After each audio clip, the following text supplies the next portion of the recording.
फटाफट। पैनलिस्ट बच्चा मैं ऐड नहीं करता हूँ, वो सर ऐड करते हैं। आप सर से मैं रिक्वेस्ट कर रहा हूँ सर, जो भी 1 मिनट रुक जाइए सर। जो ये है ना विजन 50 एकेडमी जो अभी होस्ट है, तो प्लीज आप जो पैनलिस्ट है जिनको आप जानते हैं जिन्हें ऐड करना, आप प्लीज उनको एज पैनलिस्ट ऐड कर दीजिए। चलिए, तो वॉइस सभी को क्लियर है बच्चा? क्लास शुरू करें? क्लास शुरू करें? Yes sir. चलिए ठीक है, चलिए। Yes sir. चलिए ग्रेट। चलिए, अस्सलाम वालेकुम to all of you and नमस्ते। सो वंस वालेकुम अगेन वालेकुम सलाम। तो हमारा सेकंड क्लास है आज बायोलॉजी का। लास्ट क्लास हमारा इंट्रोडक्टरी क्लास था, जिसमें हमने थोड़ी बहुत चीजें ऑलरेडी डिस्कस करी हुई है। तो अगर आपको याद हो, लास्ट क्लास में हमने जो मेजर चीजें पढ़ी थी, हमने सबसे पहले पढ़ा था कि एनिमल्स जो है, एनिमल्स अलग अलग ग्रुप में हम बांटते हैं on the base of special characteristic features, जिसको हम बेसिस ऑफ क्लासिफिकेशन का नाम दिए थे। और हमने देखा था कि हर एक एनिमल के अंदर या हर एक ग्रुप के अंदर जो एनिमल्स हमने बांटे हैं उनमें डिफरेंस होता है स्ट्रक्चर में, उनमें डिफरेंस होता है फॉर्म में, लेकिन डिफरेंस होने के बावजूद भी उनमें कुछ फंडामेंटल फीचर्स ऐसे होते हैं जो उनमें कैसे मिलते हैं, जो सिमिलर देखने को मिलते हैं। ठीक है ना? ये हमने लास्ट क्लास में देखा था। जैसे हमने अरेंजमेंट ऑफ सेल देखा था, बॉडी सिमेट्री देखा था, नेचर ऑफ सीलोम देखा था, pattern of digestive, circulatory and reproductive system देखा था। फिर हमने बेसिस ऑफ क्लासिफिकेशन में सबसे पहला बेसिस जो पढ़ा था वो था लेवल ऑफ ऑर्गेनाइजेशन। और लेवल ऑफ ऑर्गेनाइजेशन में हमने देखा था कि जितने भी मेंबर एनिमिलिया के होते हैं, एनिमिलिया मतलब किंगडम एनिमल्स के होते हैं, या एनिमिलिया किंगडम जो है वो सबके सब मल्टीसेलुलर होते हैं। देखिए यहाँ पे एनसीईआरटी आपके साथ एक ट्रिक खेल रहा है, जो मैंने लास्ट क्लास में भी बोला था कि all animalias, the members of all animalias they are not multicellular. एक एनिमल ग्रुप हमारे पास ऐसा भी है जो यूनिसेलुलर है, बिकॉज हम सारे यूनिसेलुलर एनिमल्स को, यूनिसेलुलर प्लांट्स को, हम उनको प्रोटिस्टा में स्टडी करते हैं। इसलिए हम प्रोटोजोआ जो यूनिसेलुलर किंगडम है बेटा एनिमिलिया का, या यूनिसेलुलर मेंबर है एनिमिलिया का, उसको हम अलग से स्टडी करते हैं प्रोटिस्टा के। तो जो यहाँ पे हमने मेंशन नहीं किया था, बट एनसीईआरटी ने लिखा था all members of Animalia multicellular, तो उसमें कौन आएगा? पोरिफेरा से लेकर कॉर्डेटा तक जितने भी मेंबर्स है दे आर ऑल मल्टीसेलुलर। लेकिन मल्टीसेलुलर होने के बावजूद भी उनमें अरेंजमेंट ऑफ सेल एक समान नहीं होता है, उनमें अरेंजमेंट ऑफ सेल एक जैसा नहीं होता है। जिसमें हमने एग्जांपल देखा था, स्पॉन्ज में क्या था? शाबाश। स्पॉन्ज में क्या था बेटा? Level of organisation. क्वेश्चन सभी से है, ये कॉमन क्वेश्चन है बेटा सभी से। लेवल ऑफ ऑर्गेनाइजेशन स्पॉन्ज में क्या था? वेरी गुड बेटा, सेल्यूलर लेवल ऑफ ऑर्गेनाइजेशन था, है ना? लेकिन वहां पे एनसीईआरटी ने एक लाइन लिखी थी, लिखा था कि cellular level of organization sponge में है, बट फिर भी वो डिवीजन ऑफ लेबर दिखा रहा है। तो वहां पे मैंने आपको ऑलरेडी क्लियर की है ये बात, डिवीजन ऑफ लेबर जो यहाँ पे लिखा है ना, दैट डजंट मीन कि यहाँ पे टिश्यू बन रहा है या ऑर्गन बन रहा है।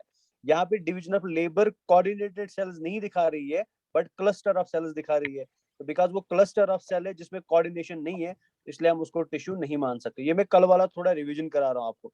चलिए, कल की क्लास में बेटा मैंने आपको बोला था कुछ सेल्स को याद करके लाना।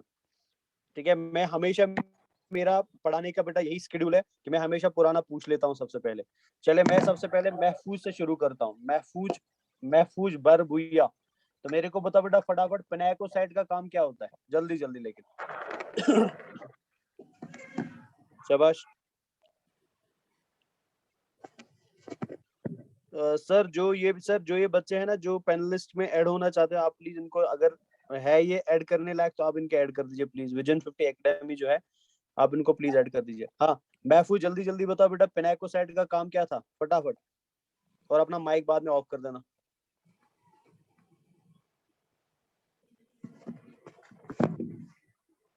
Sir outer covering of the sponge sir, जो फॉर्म करता है वो। वेरी गुड बच्चा, great, very good. Ahmed Hussain, मेरे को बता बेटा पोरोसाइट का काम क्या था फटाफट। पोरोसाइट का फंक्शन क्या था?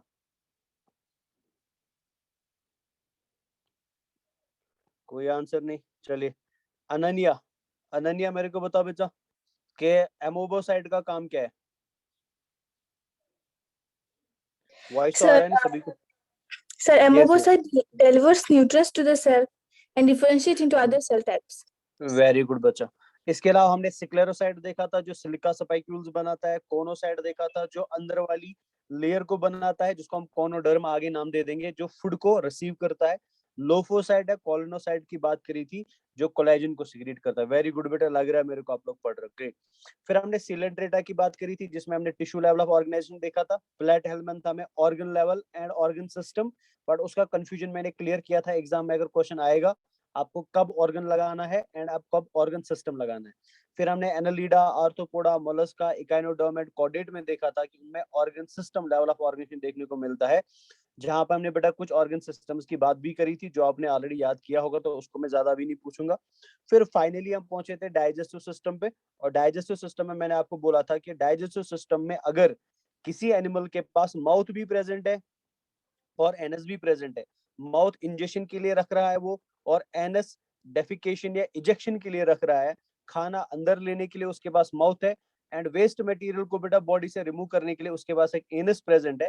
सो दैट मींस बेटा कुछ ऐसा अरेंजमेंट मिलेगा आपको कि बॉडी अगर ये वाली बाहर वाली बॉडी की कवरिंग है, मान लीजिए ये हमारा बाहर वाला बॉडी का सिस्टम है जिसमें सारे पेरिफेरल ऑर्गन्स आएंगे, ठीक है ना। तो इस एनिमल के अंदर अगर आप देखेंगे तो इसकी बॉडी में एक तो ये बाहर वाला ट्यूब हो गया, दिस इज आउटर ट्यूब बेटा, जिसमें हमारी बॉडी वॉल आती है। बॉडी वॉल मतलब जो कुछ बॉडी के बाहर है, और इसके अंदर अगर आप देखेंगे तो इसमें और एक ट्यूब मिलेगा आपको अंदर से। तो ये वाला ट्यूब मान लीजिए ये इंटरनल ट्यूब आपको दिखाई दे रहा है, एंड दिस इंटरनल ट्यूब बेटा ये किसको रिप्रेजेंट कर रहा है, ये डाइजेस्टिव सिस्टम को। यस यस बच्चा, बोले बोले।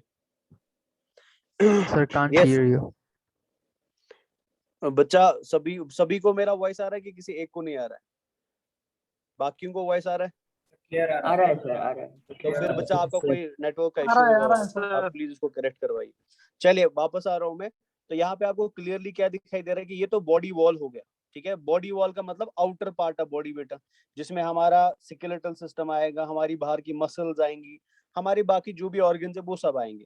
तो ये ब्लैक लाइन रिप्रेजेंट कर रहा है बाहर की बॉडी वॉल को, ठीक है ना। और अंदर वाली रेड लाइन जो आप देख रहे हैं ना, ये रिप्रेजेंट कर रहा है किसको, एलिमेंट्री कैनल को। तो एलिमेंट्री कैनल में बेटा यहाँ पे आप क्लियरली देख सकते हैं कि यहाँ पे दो ओपनिंग है एलिमेंट्री कैनल में। तो ये तो एक ओपनिंग हो गया जिसको मैं माउथ का नाम दे सकता हूँ, है ना। और ये दूसरा ओपनिंग हो गया बेटा जिसको मैं क्या नाम दूंगा, एनस का नाम दूंगा।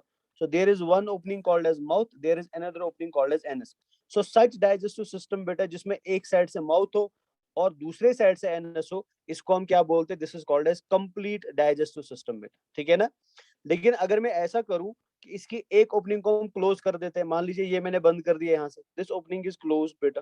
तो अब इस एनिमल में क्या है, इसमें माउथ भी यही है और एनएस भी यही है। मतलब ये एनिमल क्या करेगा बेटा, जब ये खाना अंदर लेगा ना तो ये ओपनिंग तब एक्ट करेगी एज माउथ, और जब ये वेस्ट मटेरियल को बाहर निकालेगा तब यही ओपनिंग एक्ट करेगी एज एनएस। तो मतलब इसमें जो चीज माउथ है वही चीज एनएस है बेटा, दूसरी कोई ओपनिंग है ही नहीं। तो ऐसा डाइजेस्टिव ट्रैक्ट बेटा जिसमें एनिमल का माउथ ही उसका एनएस है या वाइस वर्सा बेटा, such digestive system is called as incomplete digestive system. ये समझ आया कि नहीं समझ आया क्या कह रहा हूं मैं? तो कंप्लीट क्या होता है, इनकम्प्लीट क्या होता है, ये एकदम क्लियर होना चाहिए आपको। This is clear to everyone बेटा, इसमें किसी को कोई कंफ्यूजन तो नहीं है? No sir. अब मैंने आज इतना डिटेल में दोबारा रिपीट क्यों किया, बिकॉज इसके कनेक्शन में बेटा हम और आज एक और एक्स्ट्रा चीज आपको बताने वाले हैं जो हमें आगे पढ़ने को मिलेगा, तो थोड़ा उसको ध्यान से सुन लेना आप। जब हम पोरिफेरा की बात करते हैं तो पोरिफेरा में ऑलरेडी आपको एक चीज पता है बेटा कि पोरिफेरा के पास टिश्यू सिस्टम नहीं है। बिकॉज उसके पास टिश्यू सिस्टम नहीं है तो फिर वहां पे कोई चांस ही नहीं बनता है कि वहां पे माउथ प्रेजेंट हो या एनस प्रेजेंट हो। Because mouth is a organ बेटा, एनस इज ऑल्सो ऑर्गन। तो ये भी टिश्यू से बनेगा, ये भी टिश्यू से बनेगा। अब जिसमें टिश्यू ही नहीं है उसमें ना तो माउथ कह सकते हैं हम, ना तो एनस कह सकते हैं। तो पोरिफेरा तो हो गया सेल एग्रीगेट में बेटा, क्लियर है ना। लेकिन वो एनिमल्स बेटा, ध्यान से सुन लेना मेरी बात, वो एनिमल्स जिनकी बॉडी में बेटा कंप्लीट डाइजेस्टिव सिस्टम होता है, अगर मैं इसको हटा दूं यहाँ से, अब इसमें बेटा कंप्लीट डाइजेस्टिव सिस्टम है ना, तो अब इस कंप्लीट डाइजेस्टिव सिस्टम वाले एनिमल में ध्यान से अगर आप देखेंगे, मेरे को बताओ आपको कितने ट्यूब दिखाई दे रहे हैं। दोज एनिमल्स जिनके पास कंप्लीट डाइजेस्टिव ट्रैक्ट होता है, ऐसे एनिमल्स में बेटा अगर हम हाइपोथेटिकली देखें तो आपको टोटल कितने ट्यूब्स दिखाई दे रहे हैं? शाबाश। कितने ट्यूब्स, नहीं ओपनिंग्स नहीं बोल रहा हूं मैं, ट्यूब बोल रहा हूं मैं। कितने ट्यूब दिखाई दे रहे हैं? 2 ट्यूब दिखाई दे रहे हैं ना। आप समझ रहे हो, ऐसे इमेजिन कर लीजिए आपके पास, हम पेन से लिखते हैं ना बेटा, पेन, पेन के अंदर रीफिल होता है। तो रीफिल एक ट्यूब हो गया, और ऊपर से फिर कवर जो चढ़ता है बेटा गिलास का या कलरफुल कवर जो चढ़ता है वो दूसरा कवर हो गया। तो मतलब हमने कवर के अंदर और एक कवर डाला हुआ है, या ट्यूब के अंदर और एक ट्यूब डाला हुआ है। तो यहाँ पे आप देख सकते हैं बाहर वाला ट्यूब तो रिप्रेजेंट कर रहा है बॉडी वॉल को, है ना, अंदर वाला ट्यूब रिप्रेजेंट कर रहा है बेटा एलिमेंट्री कैनल को। तो टोटल कितने ट्यूब है, एक या दो? टू ट्यूब्स है बेटा, ठीक है। अब ध्यान से सुन लेना मेरी बात, अब ध्यान से सुन लीजिए मेरी बात। जिन एनिमल्स के पास कंप्लीट डाइजेस्टिव सिस्टम होता है, अगर आपसे कोई पूछे बेटा कि एनिमल्स में बॉडी प्लान कितने टाइप का है, तो मैं इधर लिख देता हूँ ये word, body plan. Body plan बेटा, बॉडी प्लान का मतलब होता है arrangement of body wall with alimentary canal, मतलब एलिमेंट्री कैनल और बॉडी वॉल का कैसा अरेंजमेंट है, वो कैसे अरेंज्ड है एक दूसरे के साथ, उसको हम बॉडी प्लान बोलते हैं बेटा। तो याद रखेंगे आप कि पोरिफेरा के पास होता है cell aggregate body plan. Cell aggregate body plan का मतलब ये हुआ, ना तो उनमें कोई बॉडी वॉल जैसी चीज है, ना तो उनमें कोई एलिमेंट्री कैनल जैसी चीज है, ना तो उनमें कोई माउथ या एनस जैसी चीज है, तो फिर क्या है बेटा, एग्रीगेशन ऑफ सेल्स है। तो पोरिफेरा के पास कौन सा बॉडी प्लान होता है, एकदम दिमाग में फिट करेंगे, पोरिफेरा के पास होता है सेल एग्रीगेट बॉडी प्लान। ये तो पोरिफेरा का हो गया। पोरिफेरा से जब आप नीचे आते हैं बेटा, तो आएगा आपके पास सीलेंट्रेटा एंड टीनोफोरा, ठीक है, एंड प्लेट हेलमेंट्स भी आप इसमें ले सकते हैं। और उसके बाद क्या आता है आपके पास बेटा, निमेट हेलमेंट्स तो कॉर्डेट्स बेटा। तो याद रखेंगे निमेट हेलमेंथा से कॉर्डेट्स तक, ठीक है, याद रखेंगे निमेट हेलमेंथा से कॉर्डेट्स तक बेटा, जितने भी आपको फाइलम मिलेंगे, सारे फाइलम्स के अंदर जो बॉडी प्लान होगा ना, वो tube within tube body plan होगा। मतलब ये क्या हुआ कि ये एक ट्यूब हो गया बाहर वाला बॉडी वॉल, एंड इसके अंदर दूसरा ट्यूब है बेटा, कंप्लीट ट्यूब है, तो this is called as tube within tube. मतलब बाहर एक ट्यूब हो गया, अंदर उसके दूसरा ट्यूब हो गया। So such body plan is called as tube within tube body plan. तो शॉर्ट में याद रखेंगे, जिन एनिमल्स के पास कंप्लीट डाइजेस्टिव सिस्टम होगा, उन्हीं में क्या मिलेगा आपको, उन्हीं में आपको देखने को मिलेगा tube within tube body plan बेटा। समझ आई बात की नहीं समझ आई, क्लियर हुआ? This is clear to all of you? चले, ये क्लियर हो गया ना बच्चा सभी को, इसमें कंफ्यूजन तो नहीं है किसी को? बच्चा this is clear? Yes, sir. चलिए, आप दूसरा देख लीजिए। अब मैंने इधर से इसको बंद कर दिया, ध्यान से देख लो बेटा। अब मैंने ट्यूब को एक साइड से बंद कर दिया, अब मैंने ट्यूब को एक साइड से बंद कर दिया, है ना। कभी कभी ऐसा होता है ना बेटा कि हमारे मोस्टली शहरों में बेटा कोई ऐसी गली होती है कि आप बाइक लेके अंदर आ गए गली में, और चलते चलते आगे गए बेटा, आपको लग रहा था कि मैं गली के दूसरे साइड में निकल जाऊंगा, बट यहाँ पे आगे से दीवार है बेटा। तो जब यहाँ पे दीवार है तो ऐसी चीज को कॉमनली हम ब्लाइंड बोलते हैं कि आगे बंद है, मतलब आगे ब्लाइंड है बेटा। ब्लाइंड का मतलब होता है कि आगे जाने की जगह नहीं है, आगे रास्ता बंद है बेटा, आगे रास्ता क्लोज्ड है। तो अगर किसी एनिमल के पास इनकम्प्लीट डैश टू ट्रैक्ट होता है, तो इनकम्प्लीट डैश टू ट्रैक्ट में बेटा एक ही ओपनिंग है, आने की भी और जाने की भी बेटा।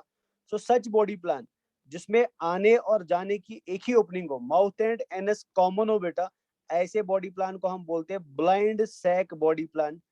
रटना कुछ भी नहीं है, समझना है। ब्लाइंड सैक क्यों बोलते हैं? सैक मतलब ट्यूब हो गया बेटा। अब ये ट्यूब कैसा है, ये ओपन ट्यूब है कि ब्लाइंड ट्यूब है बेटा? एक साइड से तो ओपन है, लेकिन दूसरे साइड से बंद है ना, दूसरे साइड से ब्लाइंड है बेटा।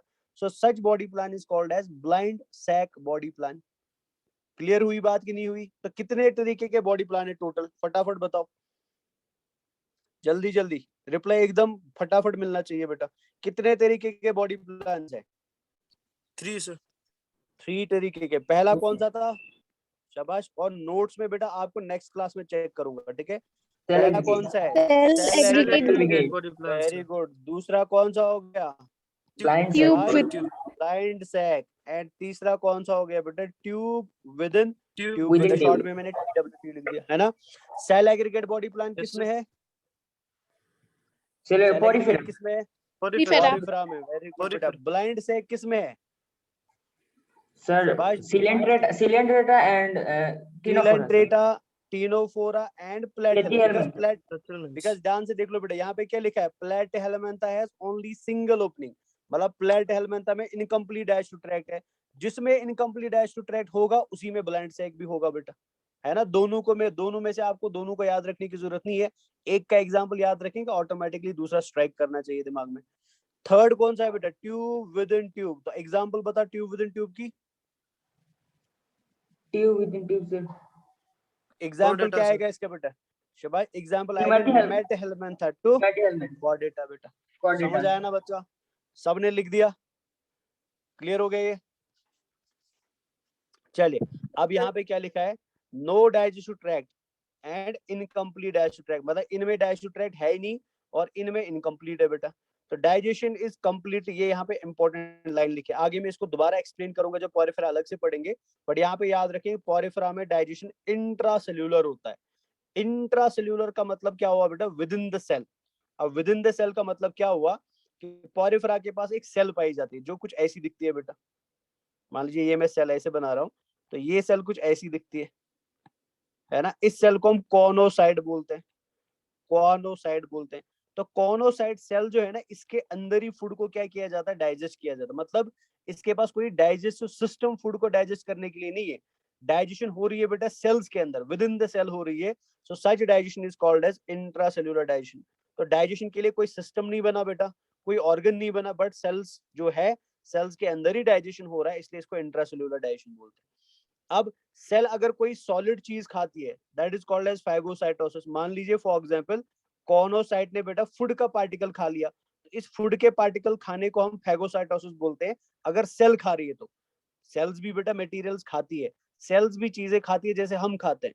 हमने मुंह से बेटा खाना खा लिया, एक ब्रेड का पीस खा लिया, हमने उसको बोला इंजेक्शन बेटा, ठीक है ना। हमारे खाने को बोला हमने इंजेक्शन।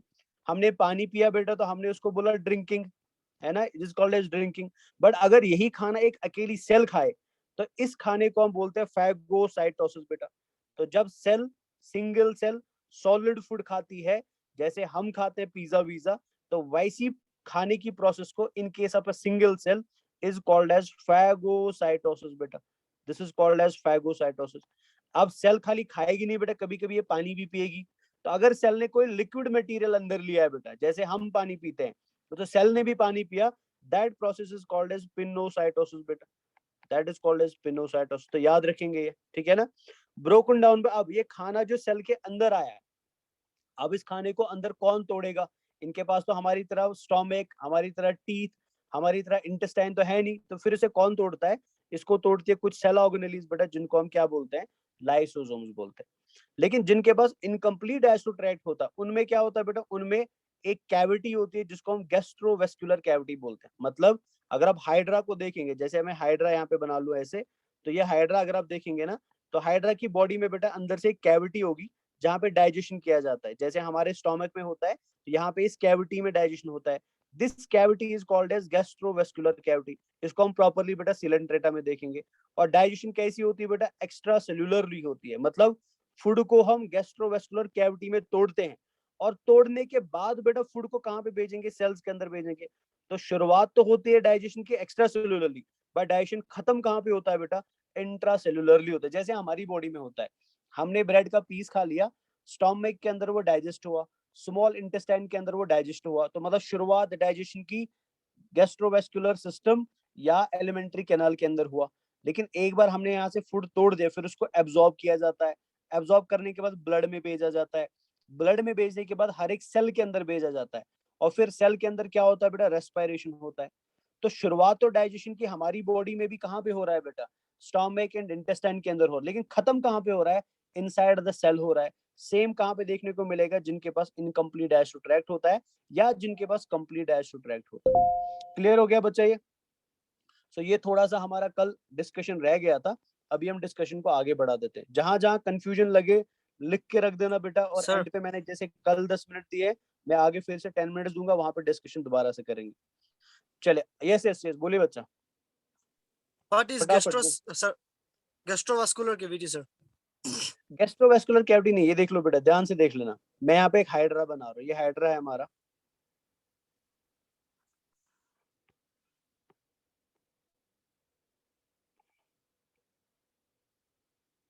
तो ये मान लीजिए हाइड्रा है।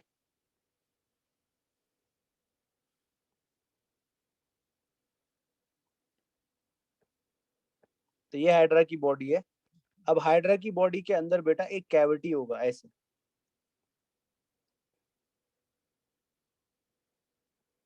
ये कैविटी है, ठीक है ना, इनकम्प्लीट डाइजेस्टिव ट्रैक्ट है बेटा। इस कैविटी के अंदर बेटा, जैसे मान लो हाइड्रा ने मुंह से कुछ खाना खा लिया, मान लीजिए फूड पार्टिकल खा लिया, तो इस फूड पार्टिकल को बेटा हम क्या करते हैं, इसी कैविटी के अंदर डाइजेस्ट करते हैं। सो बिकॉज फूड का डाइजेशन सेल के अंदर नहीं हो रहा है, इस कैविटी के अंदर हो रहा है बेटा, so this cavity is called as gastrovascular cavity. समझ आया बच्चा मेरा? Yes, sir. क्लियर? तो ये जैसे हमने कल स्पॉन्ज में देखा था ना, स्पॉन्जोसील, स्पॉन्जोसील को हमने बेटा गैस्ट्रोवेस्कुलर कैविटी का नाम क्यों नहीं दिया? ये स्पॉन्जोसील था ना, इसको हमने गैस्ट्रोवेस्कुलर कैविटी का नाम क्यों नहीं दिया? बिकॉज यहाँ पे डाइजेशन नहीं हो रहा है। डाइजेशन एक्चुअल में कहाँ पे हो रहा है बेटा? Inside the body of sponge की जस्ट इधर देख लीजिए। तो ये सेल जो आप यहाँ पे देख रहे हो ना, स्पॉन्ज में डाइजेशन इस सेल के अंदर होता है, ठीक है ना? तो डाइजेशन इस कैविटी में नहीं हो रहा है बेटा, इसलिए इसको हम गैस्ट्रोवेस्कुलर कैविटी का नाम नहीं देते, इसको हम सिंपल में स्पॉन्जोसील बोलते हैं। सील का मतलब होता है कैविटी, स्पॉन्ज का मतलब स्पॉन्ज की कैविटी बेटा। बट अगर आप हाइड्रा को देखेंगे ना, ये हाइड्रा है बेटा, तो हाइड्रा के अंदर ये जो कैविटी आपको दिखाई दे रही है ना, ठीक है, this is called as gastrovascular cavity. Digestion इसी कैविटी में होता है। तो यहाँ पे सेल के अंदर हम भेजते नहीं है मटेरियल को डाइजेस्ट करने के लिए, digestion occurs in this cavity बेटा। तो इस कैविटी को हम गैस्ट्रोवेस्कुलर कैविटी बोलते हैं, और कुछ नहीं। समझ आई बात? Yes, Clear? sir. Yes, sir. चले Yes. अब हम आते हैं नेक्स्ट इंपॉर्टेंट चीज पे, ध्यान से देख लीजिए अब। अच्छा, एक चीज तो ऑलरेडी आपको पता है बेटा कि जो सेक्सुअली रिप्रोड्यूसिंग ऑर्गेनिजम्स होते हैं, सेक्सुअली रिप्रोड्यूसिंग ऑर्गेनिज्म में बेटा क्या होता है कि फीमेल के पास बनता है एग, है ना, सभी को पता है, और मेल के पास बनता है बेटा एक स्पेशलाइज्ड सेल, जिसको हम क्या नाम देते हैं? स्पर्म नाम देते हैं। और दोनों आपस में फ्यूज करते हैं बेटा, दोनों का आपस में फर्टिलाइजेशन होता है, जिसको हम फर्टिलाइजेशन या फ्यूजन भी बोलते हैं। और क्या बनता है, फटाफट बताइए क्या बनता है? एक बड़ा साइज का सेल बनता है, एक डिप्लॉइड सेल बनता है, जिसको हम क्या बोलते हैं बेटा? जाइगोट बोलते हैं, है ना? अब जाइगोट का फॉर्मेशन कहाँ पे होता है? फ्लोपियन ट्यूब में होता है, सभी को ये पता है, 10th क्लास में सबने पढ़ा है आप में से। अब एक बार जाइगोट बन गया तो फिर जाइगोट डिवाइड करता है बेटा, और ये एक स्मॉल सेल्यूलर स्ट्रक्चर बनाता है, ठीक है ना, या एक ग्रुप ऑफ सेल्स बनाता है, एक सॉलिड ग्रुप ऑफ सेल बनाता है, जिसको हम मर्यूला बोलते हैं। Sir, we are disturbing by other sound. Sir, tell them to off their mic, sir.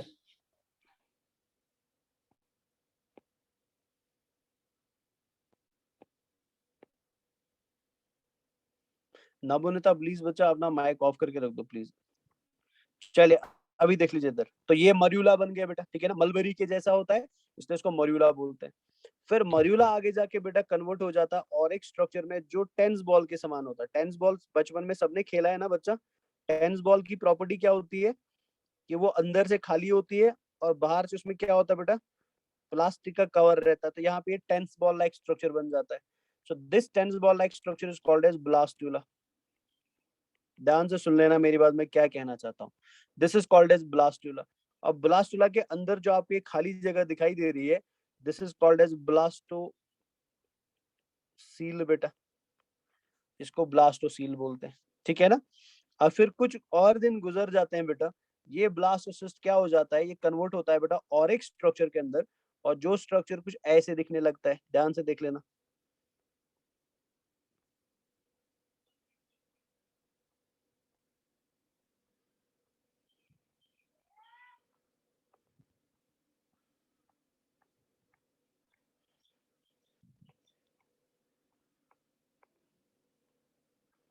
तो ये और एक स्ट्रक्चर बन गया बेटा, ठीक है ना, and this structure is called as gastrula बेटा,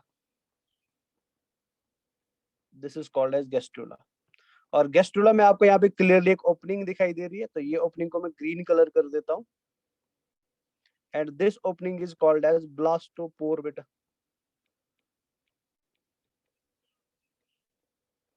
अब ये मैं क्यों बता रहा हूँ, उसको ध्यान से सुन लेना, इंपॉर्टेंट चीज बताने वाला हूँ। होता क्या है बेटा, जब हमारा डेवलपमेंट होता है, जब हमारा एम्ब्रियोनिक डेवलपमेंट चल रहा होता है, ड्यूरिंग दैट एम्ब्रियोनिक डेवलपमेंट बेटा, जब मर्यूला बनता है, जब ब्लास्टुला बनता है, और जब फिर गैस्ट्रूला बनता है, गैस्ट्रूला के टाइम पे बेटा डिसाइड किया जाता है कि आपका माउथ किस साइड में बनने वाला है, मतलब गैस्ट्रूला के अंदर बेटा माउथ किस साइड में बनने वाला है और एनएस किस साइड में बनने वाला। मतलब सबसे पहले अगर किसी चीज का डिसीजन लिया जाता है ना ड्यूरिंग एम्ब्रियोनिक लाइफ, वो डिसीजन होता है बेटा कि हेड किस साइड में बनेगा और बाकी लोअर ऑर्गन्स या टेल या लिम्स बेटा, लोअर लिम्स वो किस साइड में बनेंगे।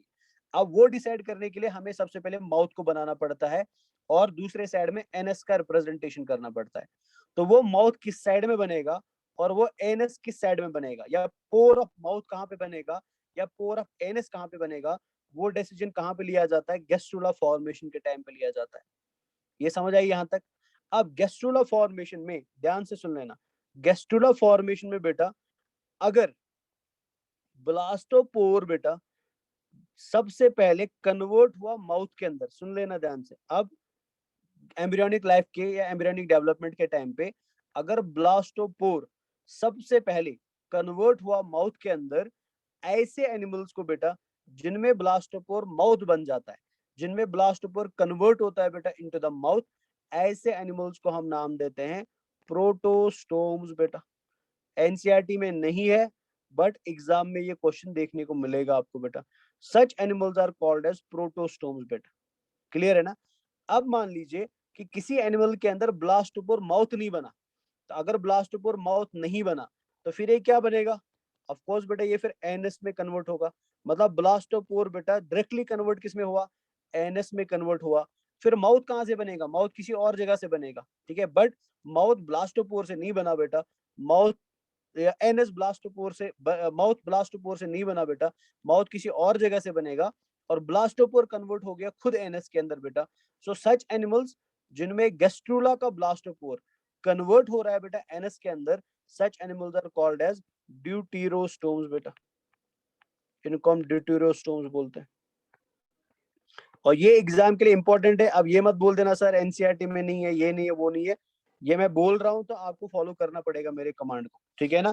तो याद रख लीजिए एनिमल्स बेटा जिनके पास क्या होता है? कंप्लीट डाइजेस्टिव ट्रैक्ट होता है। सुन लेना ध्यान से, ये चीज अप्लाई नहीं होगी ब्लाइंड सेक बॉडी प्लान के ऊपर, ये चीज अप्लाई नहीं होगी सेल एग्रीगेट के ऊपर, ये चीज अप्लाई नहीं होगी इनकम्प्लीट डाइजेस्टिव ट्रैक्ट के ऊपर। ये एप्लीकेबल है बेटा ओनली उन एनिमल्स के ऊपर जिनमें tube within tube body plan होता है या कंप्लीट डाइजेस्टिव ट्रैक्ट होता है। सो सच एनिमल्स बेटा जिनमें कंप्लीट डाइजेस्टिव ट्रैक्ट होगा वो दो तरीके के होते हैं, या तो वो ड्यूटेरोस्टोम्स हो सकते हैं या तो वो प्रोटोस्टोम्स हो सकते हैं। ड्यूटेरोस्टोम कौन से एनिमल्स है बेटा? ये वो एनिमल्स है जिनमें ब्लास्टोपोर से क्या फॉर्मेशन हो गया? एनएस का फॉर्मेशन हो गया। और प्रोटोस्टोम्स बेटा वो एनिमल्स है जिनमें ब्लास्टोपोर किस में कन्वर्ट हो गया? माउथ के अंदर कन्वर्ट हुआ। समझ आई बात की नहीं समझ आई? ये इंपॉर्टेंट डिस्कशन था। ये क्लियर हुआ? दिस इज क्लियर बच्चा? Yes sir. Yes, sir. Great. और रिप्लाई फटाफट ना, मतलब देखो, मतलब आप आगे इंशाल्लाह डॉक्टर बनने वाले हो, ठीक है ना? तो आपके अंदर बेटा वो ताकत होनी चाहिए, वो जज्बा होना चाहिए कि मेरे को यहाँ पे फील होना चाहिए कि नहीं मेरे बच्चे एकदम मतलब सोल्जर की तरह तैयार है, एकदम पुलिस वाले, एकदम आर्मी वाले की तैयार है। तो ये मर मर के नहीं करना है, नहीं यस सर यस सर, मतलब ऐसे लग रहा है कि जैसे कंबल के नीचे सो रहे हो और ऐसर ऐसर कर रहे हो। तो आंसर फटाफट आना चाहिए और जल्दी जल्दी आना चाहिए, जिससे हमारा क्लास भी जल्दी आगे बढ़ेगा, ठीक है ना? और माशाल्लाह you are going to be the future doctors बेटा। आपको पूरी रात रात भर ऑपरेशन थिएटर में खड़ा रहना पड़ेगा, तो ऑपरेशन थोड़ी सो के करोगे।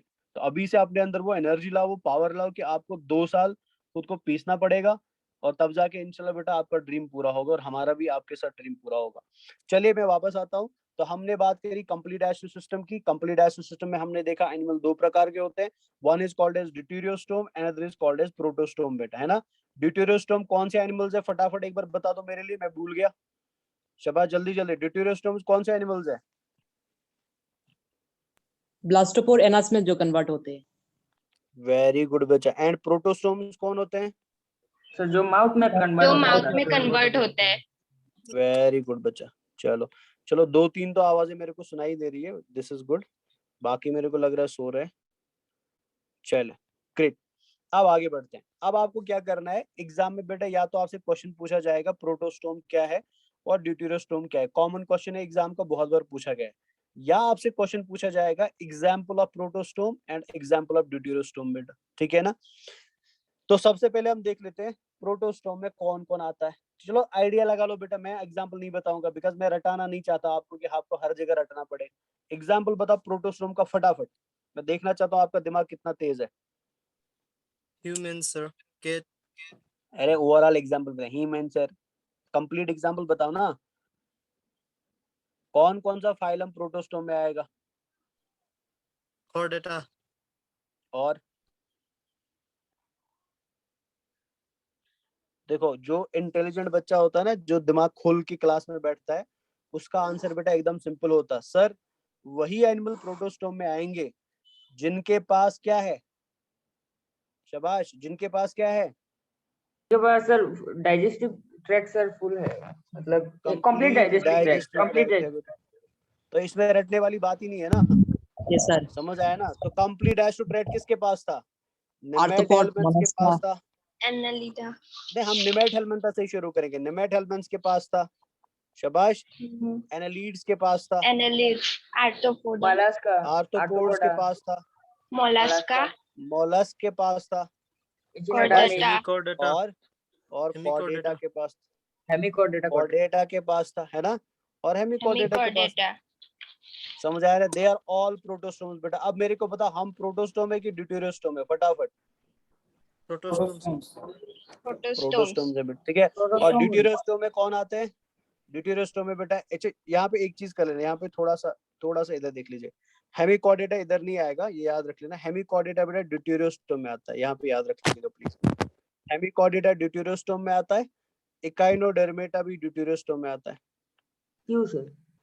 ठीक है ना, ये याद रखना। बिकॉज इनके अंदर माउथ जो होता है ना बेटा, माउथ किसी और जगह से बनता है, बट हमने देखा एक्सपेरिमेंटली बेटा, ये देखा गया कि इनके अंदर माउथ का फॉर्मेशन किसी और जगह से होता है, बट ब्लास्टोपोर से किसका फॉर्मेशन होता है बेटा, एनस का फॉर्मेशन होता है, ठीक है ना। एक प्रिमिटिव कैरेक्टर इनके अंदर देखा गया, हालांकि होना चाहिए था protostome, but besides being modern animals बेटा, इनमें प्रिमिटिव कैरेक्टर देखा गया कि इनके अंदर ब्लास्टोपोर माउथ नहीं बनाता है, बट क्या बनाता है, एनस बनाता है। समझ आया, क्लियर? यस यस, कोई कुछ पूछ रहा है, जल्दी जल्दी, शाबाश, जल्दी जल्दी पूछो बच्चा। चले आगे बढ़े फिर, क्लियर हुआ ये? चल, तो ये तो हो गया हमारा प्रोटोस्टोम और ड्यूटेरोस्टोम खत्म। चलो देख लेते हैं हमने क्या लिखा था यहाँ पे। तो ये है प्रोटोस्टोम और ये है ड्यूटेरोस्टोम बेटा, है ना। तो ये आपने देखा, this is gastrula. Process of formation of gastrula को हम गैस्ट्रुलेशन बोलते हैं, मतलब ब्लास्टोसिस्ट को या ब्लास्टुला को बेटा गैस्ट्रुला में कन्वर्ट करना।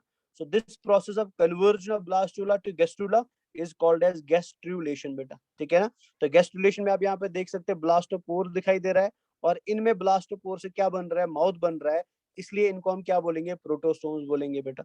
और यहाँ पे देख लीजिए ब्लास्टोपोर से क्या बन रहा है, एनस बन रहा है, और इसलिए हम इनको क्या बोलेंगे, ड्यूटेरोस्टोम्स बोलेंगे। अब यहाँ पे बेटा ये मीजोडर्म सीलोम विलोम क्या है, ये हम थोड़ी देर बाद देखेंगे। क्लियर है ना बच्चा? अब नेक्स्ट है हमारा circulatory system.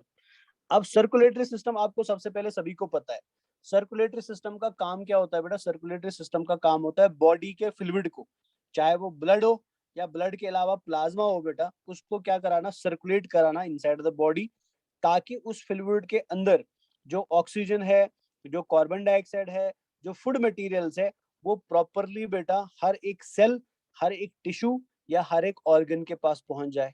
So this system बेटा, जिसका काम होता है फ्लूइड मैकेनिज्म के थ्रू मटेरियल्स को अलग अलग टिश्यूज के पास या ऑर्गन्स के पास पहुंचाना, this system is called as circulatory system. अब ये सर्कुलेटरी सिस्टम क्या करता है बेटा, ये वाला काम, मतलब ट्रांसपोर्टेशन वाला काम बेटा दो तरीके से करता है। या तो ये काम करेगा बेटा कि हार्ट के थ्रू ब्लड को पंप कराएगा, और ब्लड को पंप कराने के बाद ये ब्लड जो है बेटा, ये ऑर्गन के अंदर नहीं जाएगा, ठीक है ना, ये ऑर्गन के अंदर एंटर नहीं करेगा, बल्कि क्या होगा बेटा कि सारा ब्लड ऑर्गन के इर्द गिर्द या उसके आसपास जमा हो जाएगा। मतलब ये है मेरा कहने का, आप ऐसे इमेजिन कर लीजिए। फॉर एग्जाम्पल, मान लीजिए ये बॉडी है ना, ये बॉडी है, और मान लीजिए बेटा ये बॉडी के अंदर एक ऑर्गन है, या दो तीन ऑर्गन बना लेते हैं। ये मान लीजिए ये ऑर्गन 1 है, ये ऑर्गन 2 है, तो ये इसके अंदर कुछ ऑर्गन्स है। एंड फॉर एग्जाम्पल बेटा यहाँ से हमारा सर्कुलेटरी सिस्टम शुरू हो रहा है, तो ये सर्कुलेटरी सिस्टम है बेटा। तो मान लेते हैं यहाँ पे थोड़ा प्रिमिटिव हार्ट भी हो सकता है, पुराने तरीके का हार्ट भी हो सकता है बेटा। तो हार्ट ने जैसे ब्लड को पंप किया ना, तो होना क्या चाहिए था एक्चुअल में, ये ब्लड इस ऑर्गन के अंदर जाना चाहिए था with the help of arteries, veins and capillaries बेटा, ये इसके अंदर ऐसे जाना चाहिए था, ठीक है ना। और फिर दूसरे साइड से क्या होना चाहिए था कि ये ब्लड जब ऑर्गन यूज करेगा, हमको पता है बेटा जब ब्लड ऑर्गन के पास जाता है तो वो ऑक्सीजनेटेड ब्लड होता है कि डीऑक्सीजनेटेड ब्लड होता है, वो प्योर ब्लड होता है कि इम्प्योर ब्लड होता है, पहले ये बताइए शाबाश। Oxygenated blood. ऑक्सीजनेटेड ब्लड को हम हमेशा रेड कलर से दिखाते हैं। तो मतलब ये वाला साइड आप देख सकते हैं, हार्ट ने ब्लड को पंप किया, ब्लड पंप होने के बाद बेटा ब्लड वेसल्स में चला गया। ब्लड वेसल बेटा आर्टरी हो सकता है, ब्लड वेसल बेटा कैपिलरी हो सकता है, ब्लड वेसल आर्टरियोल हो सकता है, डैश एंड डैश। तो वेन्स हो फाइनली ये सकता है ब्लड सर। किसके अंदर चला गया? ऑर्गन्स के अंदर चला गया बेटा, है ना। अब ऑर्गन ने क्या किया? इस ब्लड को यूज किया। यूज करने का मतलब हुआ इसके अंदर जो मटेरियल था बेटा, न्यूट्रिएंट, वो अपने अंदर ले लिया। इसके अंदर जो ऑक्सीजन था वो अपने अंदर ले लिया। और जब ये ब्लड दूसरे साइड से वापस आएगा, तो मान लीजिए इधर से ये ब्लड बेटा वापस निकल रहा है, तो वापस लाने का काम किसका होता है बेटा? वापस लाने का काम कैपिलरीज का होता है, और कैपिलरी से फिर वेन्यूल्स का होता है, और वेन्यूल से फिर शॉर्ट में वीन का होता है। और वीन इस ब्लड को वापस लेके आएगी और किसके पास वापस लाएगी? अगेन हार्ट के पास वापस लाएगी बेटा। तो यहाँ पे आप क्या देख रहे हैं कि ब्लड हार्ट से शुरू हुआ और ब्लड वापस बेटा खत्म भी हार्ट पे ही हुआ। और ड्यूरिंग दिस जर्नी बेटा, from heart to back to heart बेटा, ब्लड कहीं पे भी ऑर्गन या ब्लड वेसल से बाहर नहीं आया। तो ब्लड जो है बेटा वो रेस्ट्रिक्टेड रहा या अंदर रहा बेटा। किन के अंदर? ब्लड वेसल्स के अंदर, चाहे वो ब्लड वेसल आर्टरी था, चाहे वो ब्लड वेसल वीन था। तो अगर आपकी बॉडी में ऐसा सर्कुलेटरी सिस्टम है कि जिसके अंदर ब्लड हमेशा रहेगा इनसाइड द ब्लड वेसल्स बेटा, इनसाइड द हार्ट, और वो कभी भी ब्लड वेसल या हार्ट से बाहर नहीं आएगा, हालांकि वो मटेरियल को बेटा ट्रांसफर करेगा सेल्स के पास, ऑर्गन्स के पास, बट वो कभी भी बेटा ओपन नहीं होगा नियर एनी ऑर्गन बेटा एक्सेप्ट हार्ट। वो विद इन हार्ट रहेगा and with in blood vessels रहेगा। ऐसे सर्कुलेटरी सिस्टम को हम क्लोज सर्कुलेटरी सिस्टम बोलते हैं। तो क्लोज सर्कुलेटरी सिस्टम बेटा ऐसा सर्कुलेटरी सिस्टम होता है जहां पे ब्लड सर्कुलेट करता है बॉडी में with the help of blood vessels बेटा, और वो कभी भी ब्लड वेसल से बाहर नहीं आएगा। अब आप कट लगाओगे बेटा, कट लगाते समय ब्लड बाहर आता है, दैट मींस आपने ब्लड वेसल को डैमेज कर दिया, इसलिए वो ब्लड वेसल से बाहर आ रहा है। अगर आप नॉर्मल इंसान की बात करो, उसमें कभी भी blood out of the blood vessel नहीं आएगा जब तक कोई डैमेज ना हो बेटा, जब तक कोई वाउंड ना हो या डैमेज ना हो। तो ऐसा circulatory system which constrains the blood बेटा, which keeps the blood inside the blood vessels, चाहे वो blood vessel artery हो या vein हो या capillary हो, and blood never comes out of the blood vessels बेटा, such circulatory system is called as closed circulatory system. अब फिर ओपन सर्कुलेटरी सिस्टम क्या हो गया? तो हम डायग्राम को थोड़ा मॉडिफाई कर देते हैं। अब ओपन सर्कुलेटरी सिस्टम में क्या होता है? हार्ट होता है बेटा, जैसे आप यहाँ पे देख सकते हैं, हार्ट इनमें पाया जाता है, और कुछ नॉर्मल ब्लड वेसल्स भी पाई जाती है।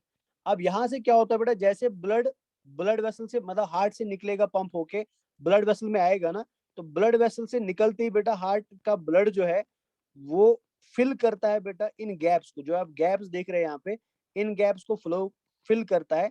आप एक तरीके से इमेजिन कर सकते हैं कि ऑर्गन बेटा पूरा डुबकी लगा रहा है, ऑर्गन बेटा पूरा कवर्ड है, किससे? ब्लड से। इमेजिन कर लीजिए आप नदी में नहाने गए, तो आपने नदी में बहुत पानी होता है बेटा, आप एकदम सेंटर नदी में है, आपके आसपास क्या है बेटा? पानी ही पानी है। फिर आपने डुबकी लगाई पानी के नीचे, तो पूरा बॉडी कवर्ड है विद द वाटर बेटा। सेम आप इमेजिन कर लीजिए कहाँ पे होता है? ओपन टाइप सर्कुलेटरी सिस्टम में होता है।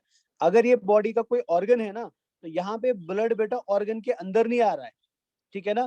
पूरा ऑर्गन बेटा किससे कवर्ड है? ब्लड से कवर्ड है। तो एक तरीके से ऑर्गन्स नहाते हैं बेटा, they swim in the blood बेटा, because they are covered on all sides by the blood. तो ये जो गैप्स आप यहाँ पे देख रहे हैं जिनके अंदर ब्लड फिल करता है बेटा, ठीक है ना, ये किसकी प्रॉपर्टी होती है?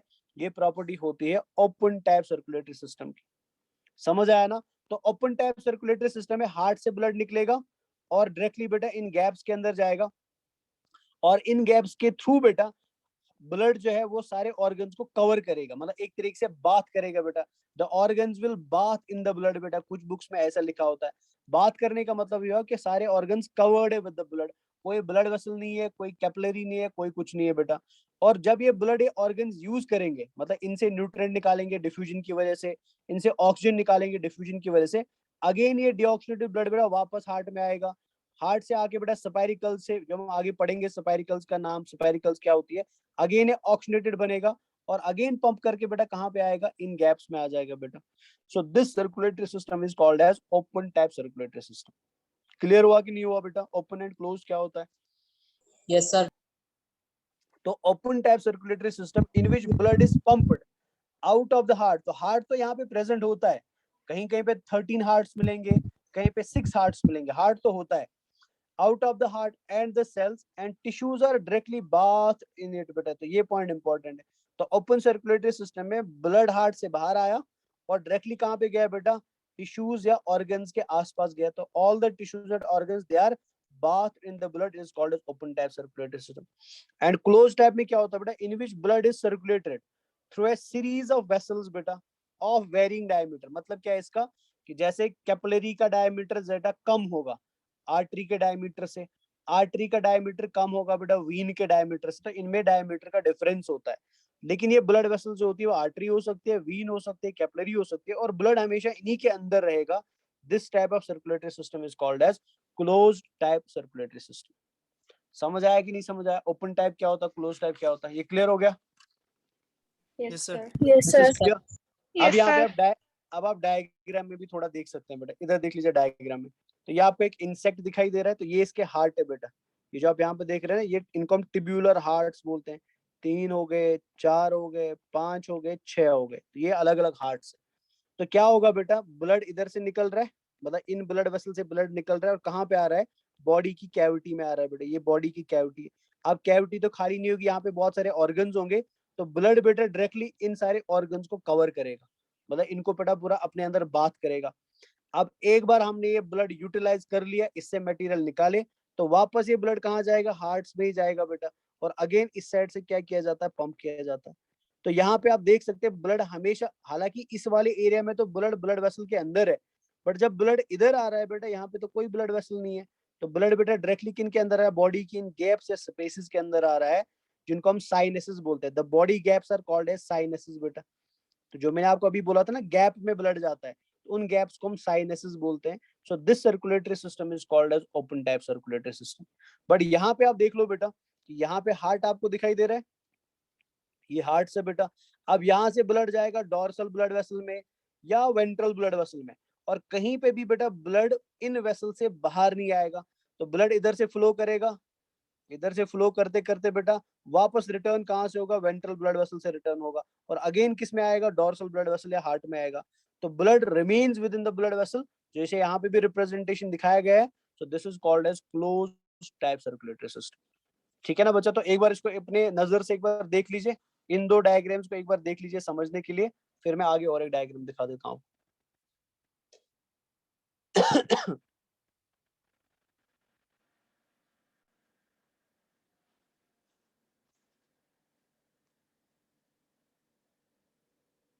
क्लियर है? Yes, sir. चलिए Yes, अब sir. एग्जाम्पल, पहले ये डायग्राम एक बार देख लीजिए, ये डायग्राम एक बार देख लीजिए, इधर देख लीजिए। तो ये बॉडी की सेल्स है या ये बॉडी के ऑर्गन्स है बेटा।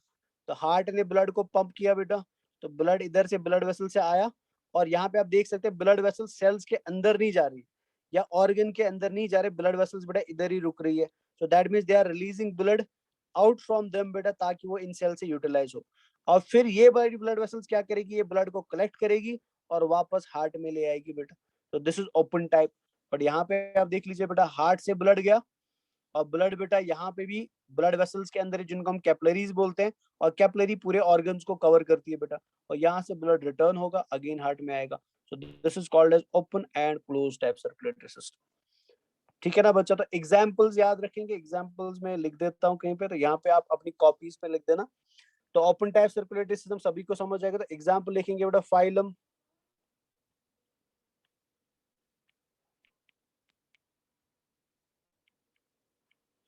फाइलम आर्थ्रोपोडा बेटा। ठीक है ना, इसमें ओपन टाइप सर्कुलेटरी सिस्टम होता है। फाइलम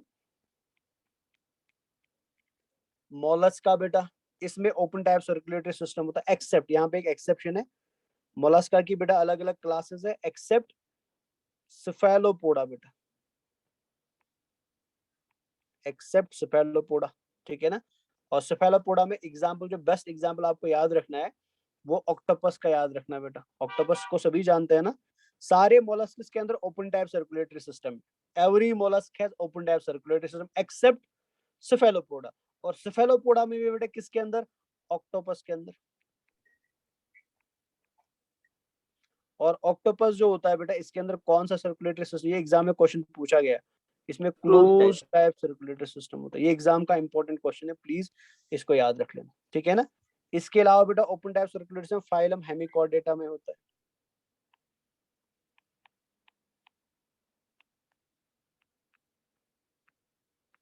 फाइलम हेमिकॉर्डेटा में होता है, ठीक है ना। एंड फाइलम इकाइनोडर्मेटा में होता है। इकाइनोडर्मेटा में वैसे वाटर वेस्कुलर सिस्टम है, बट अभी आप एग्जाम्पल के लिए बेटा ये याद रख सकते हैं। और क्लोज टाइप सर्कुलेटरी सिस्टम में बेटा कुछ इंपॉर्टेंट चीजें मैं बताने वाला हूँ, तो कॉपी आप निकाल देना। कुछ एक्स्ट्रा चीजें है जो एनसीईआरटी में नहीं है, बट फिर भी आपके लिए इंपॉर्टेंट है बेटा। तो ये तो एग्जाम्पल्स हो गई ओपन टाइप सर्कुलेटरी सिस्टम की।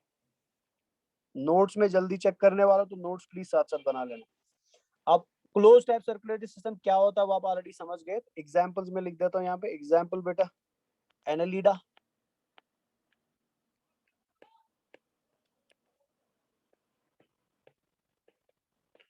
कॉर्डेटा बेटा। तो एनालिड्स के अंदर बेटा क्लोज टाइप सर्कुलेटरी सिस्टम होता है, कॉर्डेट्स के अंदर बेटा क्लोज टाइप सर्कुलेटरी सिस्टम होता है। अब एनालिडा के अंदर कुछ इंपॉर्टेंट इंफॉर्मेशन याद रखनी है, out of the NCERT information है, वो ये है बेटा कि एनालिड्स के अंदर ब्लड जो होता है ना, ब्लड रेड कलर का होता है। बिकॉज सर्कुलेटरी सिस्टम पढ़े तो इधर ही खत्म कर देता हूँ। Blood is red in colour बेटा, रेड कलर्ड ब्लड होता है एनालिड्स के अंदर बेटा। और क्यों रेड कलर का होगा वो मेरे को बताने की जरूरत नहीं है, बिकॉज इनके पास क्या पाया जाता है शबाश, ब्लड में क्या पाया जाता है, पिगमेंट हीमोग्लोबिन पाया जाता है, ठीक है ना। लेकिन अब मैंने ये लिखना जरूरी नहीं था, बट ये लिखा इसलिए मैंने बिकॉज इसका एक एक्सेप्शन है। Annelids have read coloured blood because of haemoglobin बेटा। लेकिन यहाँ पे एक एक्सेप्शन है जो एग्जाम में ऑलरेडी पूछा गया है, एक्सेप्ट। अच्छा, और एक चीज मैं बताना चाहता हूँ, आपको पता है कल पैटर्न एग्जाम का चेंज हुआ, किस किस को पता है बेटा ये? नीट के एग्जाम का पैटर्न चेंज हुआ कल, पता है ना। Yes, No, sir. sir. अभी आपके पास बेटा नहीं बता।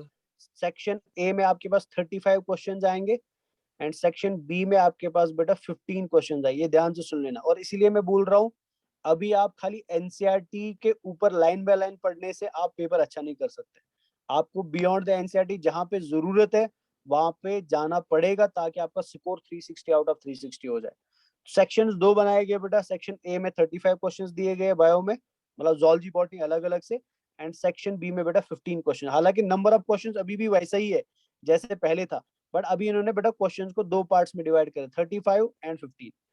35 क्वेश्चंस कंपलसरी है, मतलब ये करने ही करने हैं बेटा, इसका कोई चॉइस नहीं है। और ये जो 15 क्वेश्चंस है ना, 15 में आप कोई भी 10 कर सकते हैं, 5 आप छोड़ सकते हैं बेटा, कोई भी 10 जो आपको आते हैं वो कर सकते हैं। ये जो 35 वाला, मेरे हिसाब से ये जो 35 वाला पार्ट है ना, ये एनसीईआरटी से आएगा और इजी पार्ट होगा बेटा, ठीक है ना। एनसीईआरटी से कॉपी पेस्ट करके आएगा। बट ये जो 15 वाला पार्ट है ना, ये टफ पार्ट होगा बेटा। इसमें क्वेश्चंस बहुत टफ आएंगे और बहुत खतरनाक। हालांकि वो क्वेश्चंस भी एनसीईआरटी से ही होंगे, बट वो डीपर लेवल ऑफ एनसीईआरटी से होंगे बेटा, लाइन बाय लाइन नहीं होंगे। तो आपको ज्यादा फोकस बेटा किस पे रखना पड़ेगा अभी, इन 15 क्वेश्चंस पे। हालांकि यहाँ पे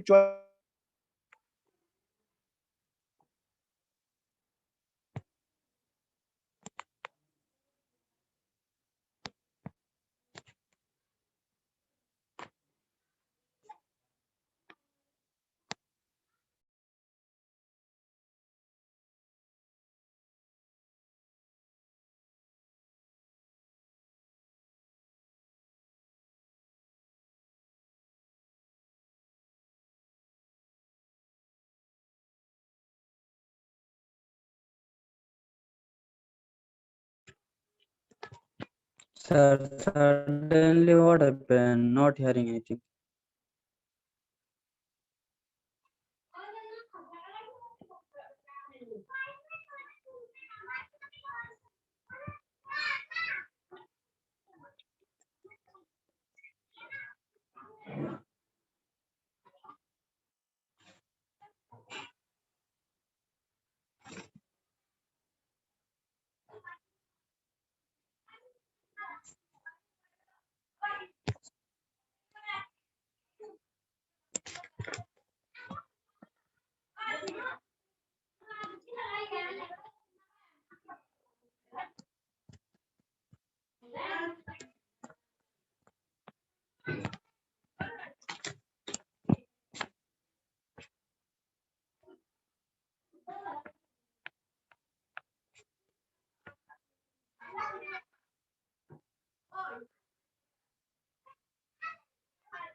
और कुछ नहीं सर है। अटेंडेंस का लिस्ट में चले गए।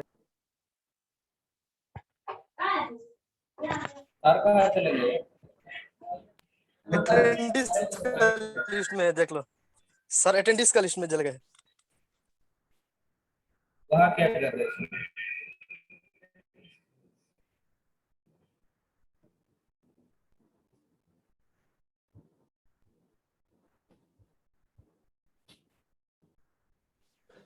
नेटवर्क का इशू हो गया था बच्चा, सॉरी फॉर दैट। मैं अटेंडीज लिस्ट में चला गया था, पता नहीं कैसे। चलो अभी वॉइस वापस क्लियर आ रहा है? Voice is clear? Yes sir. Yes sir. Yes, sir. Sir अभी क्लियर आ रहा है। चले अपना आप ये माइक ऑफ कर दीजिए। तो मेरे को पहले खाली एक बच्चा बताएगा कि आपने कहाँ तक सुना था, बिकॉज मेरे को पता ही नहीं चला, मैं अटेंडीज लिस्ट में चला गया। कहाँ तक सुना था आपने? तो हीमोग्लोबिन तक सर, आपने सर एक्सेप्ट लिखने Okay, के बाद ठीक है। और नहीं सुना दिया। ठीक है, चलिए। अभी एनालिडा आपने याद रखा बेटा, एनालिडा मैंने कुछ बोला था वो आप क्लियर हो गया। तो एनालिडा का ब्लड रेड होता है, क्यों होता है? बिकॉज इनमें हीमोग्लोबिन होता है। लेकिन हमारे पास एक सिंगल एक्सेप्शन है बेटा एनालिडा में, जिसको हम सबेला बोलते हैं। ये एग्जाम के लिए बड़ा इंपॉर्टेंट पॉइंट है। सबेला का ब्लड बेटा ग्रीन कलर का होता है, हालांकि ये एनालिडा ही है, but it is green in colour बेटा। इसका ब्लड ग्रीन कलर का होता है। और रीजन क्या है उसका ग्रीन कलर होने का? इसमें हीमोग्लोबिन नहीं होता है, बट हीमोग्लोबिन के बदले बेटा एक अलग पिगमेंट होता है, जिसको हम क्या बोलते हैं? क्लोरोक्रोनिन बोलते हैं। तो जिस भी एनिमल के ब्लड में क्लोरोक्रोनिन मिलेगा बेटा, उसका ब्लड हमेशा ग्रीन कलर का होगा। और इसका बेस्ट एग्जांपल क्या है बेटा? सबेला है। जो एक्सेप्शन है बेटा किसके लिए? एनालिड्स के लिए। ये तो अभी क्लियर हो गया। This is clear now? Yes sir. This is now clear बच्चा? चले मैं इसको हटा देता हूँ, ये आपने लिख दिया होगा तो हटा देते हैं इसको यहाँ से। अभी आगे बढ़ जाते हैं। तो ये हमने यहाँ पे फिनिश कर दिया ये वाला पार्ट। अभी हम आते हैं नेक्स्ट पार्ट की तरफ, जो बड़ा ही इंपॉर्टेंट पार्ट है, दैट इज सिमेट्री बेटा। ठीक है ना? और सिमेट्री में आपने देखा होगा, आप प्रीवियस ईयर के एग्जाम पेपर्स देखते हैं तो सिमेट्री में मैक्सिमम टाइम्स क्वेश्चन पूछा गया है। और सिमेट्री बहुत सारे कम बच्चों को समझ भी आती है बेटा, हालांकि ये है सिंपल, बट फिर भी पता नहीं क्यों नहीं समझ आता है। सिमेट्री को अगर मैं आपको एकदम मतलब गांव वाली भाषा में समझा दूं, एकदम सिंपल वाली भाषा में समझा दूं, सिमेट्री आप मान लो बेटा कि आपके हाथ में एक तलवार है। तलवार समझते ना, स्वॉर्ड है बेटा, या चाकू। चलो तलवार छोड़ देता हूं मैं। आपके हाथ में एक चाकू है। अब मैंने आपके सामने कोई चीज रखी, ठीक है, एक्स वाई जेड मैंने कोई चीज रखी, मान लीजिए ऐसे। मेरे आपके हाथ में मैंने एक चाकू दे दिया, एक तलवार दे दी, एक स्वॉर्ड दे दिया। तो आपके सामने मैंने ये चीज रखी बेटा, ठीक है, ये चीज रखी। आपके सामने मैंने बेटा ये वाली चीज रखी, ये वाली चीज रखी बेटा। और आपके सामने मैंने ये चीज भी रखी।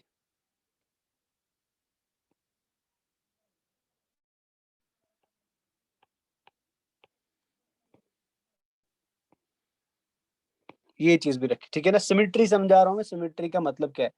तो ये आप में से कोई एक बंदा ले लेते हैं हम बेटा, ठीक है ना? एक्स वाई जेड आप में से कोई है ये, ठीक है? तो आपके हाथ में मैंने ये चाकू दे दिया है।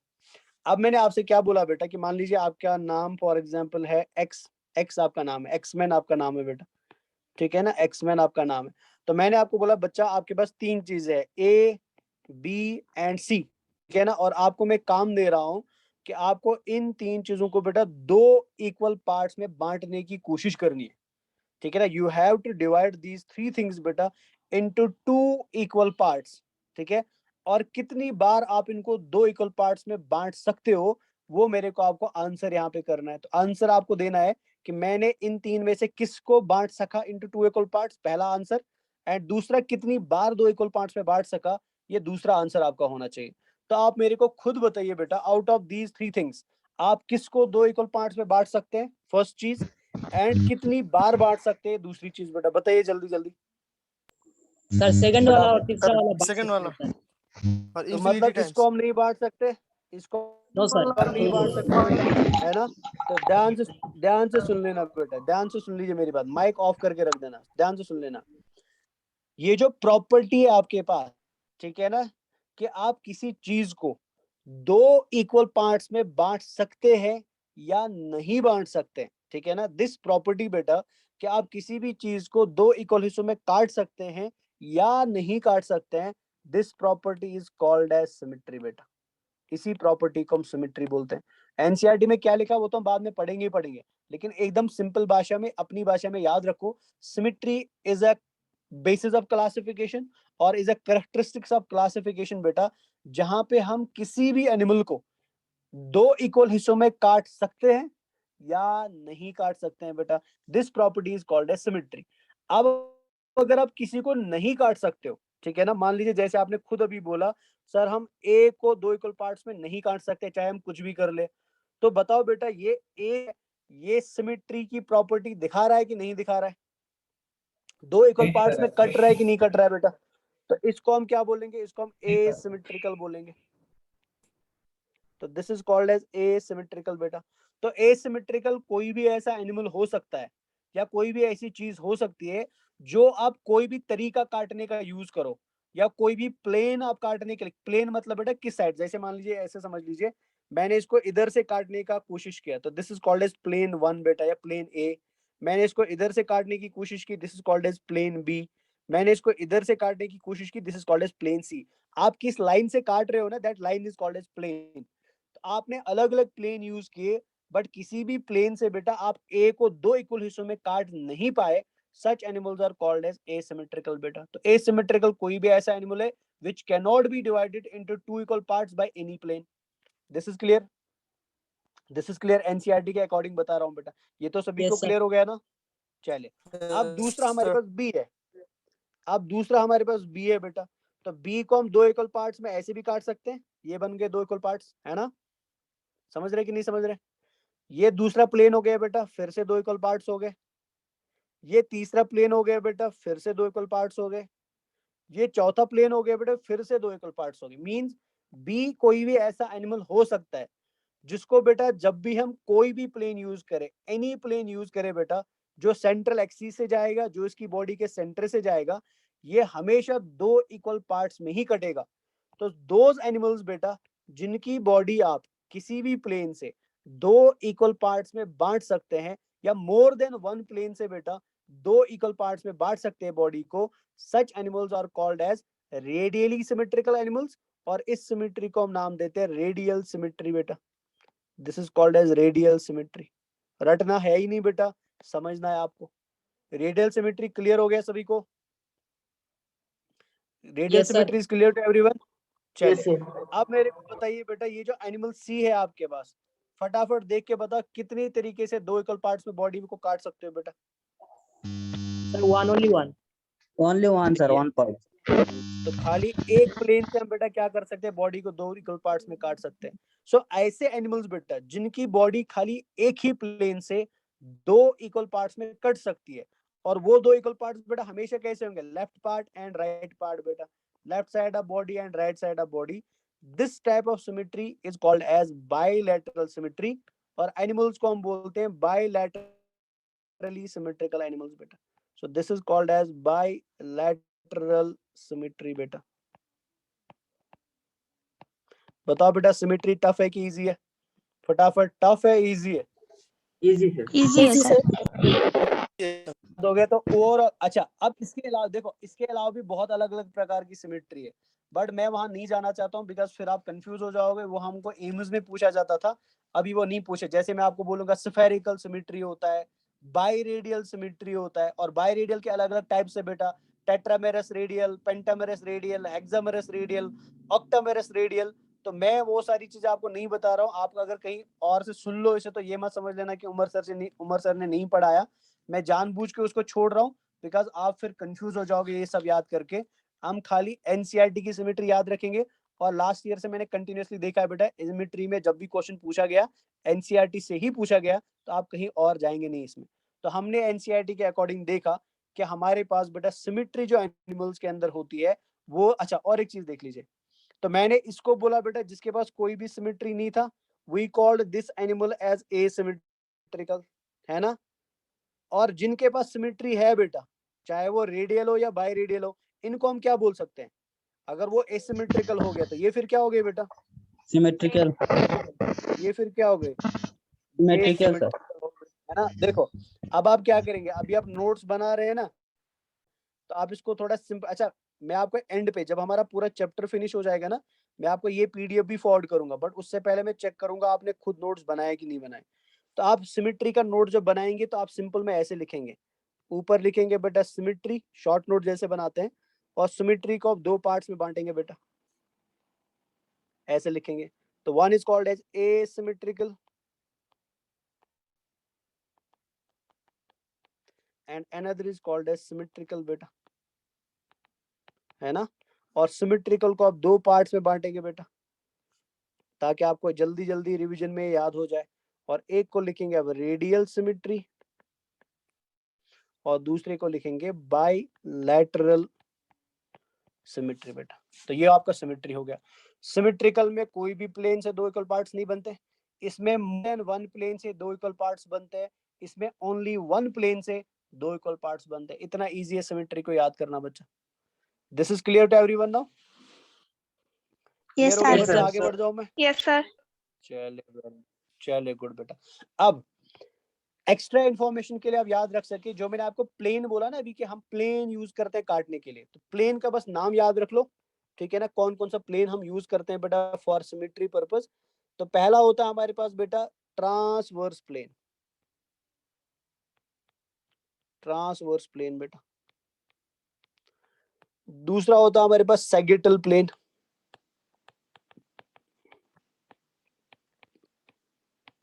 सैगिटल प्लेन बेटा, ठीक है ना। तो ट्रांसवर्स प्लेन होता है, सैगिटल प्लेन होता है, एंड कोरोनल प्लेन होता है, कोरोनल प्लेन, ठीक है। अगर कोई एनिमल बेटा इन तीन प्लेन में से किसी भी प्लेन से दो इक्वल पार्ट्स में नहीं कटता है, ठीक है ना। तो अगर मैं इसको सिंपलीफाई कर दूं, नो प्लेन मतलब किसी भी प्लेन से बेटा दो इक्वल पार्ट्स में नहीं कटता है, उसको हम एसिमेट्रिकल बोलते हैं। अगर कोई एनिमल बेटा इन तीन प्लेन्स में से, ठीक है ना, ऑल प्लेन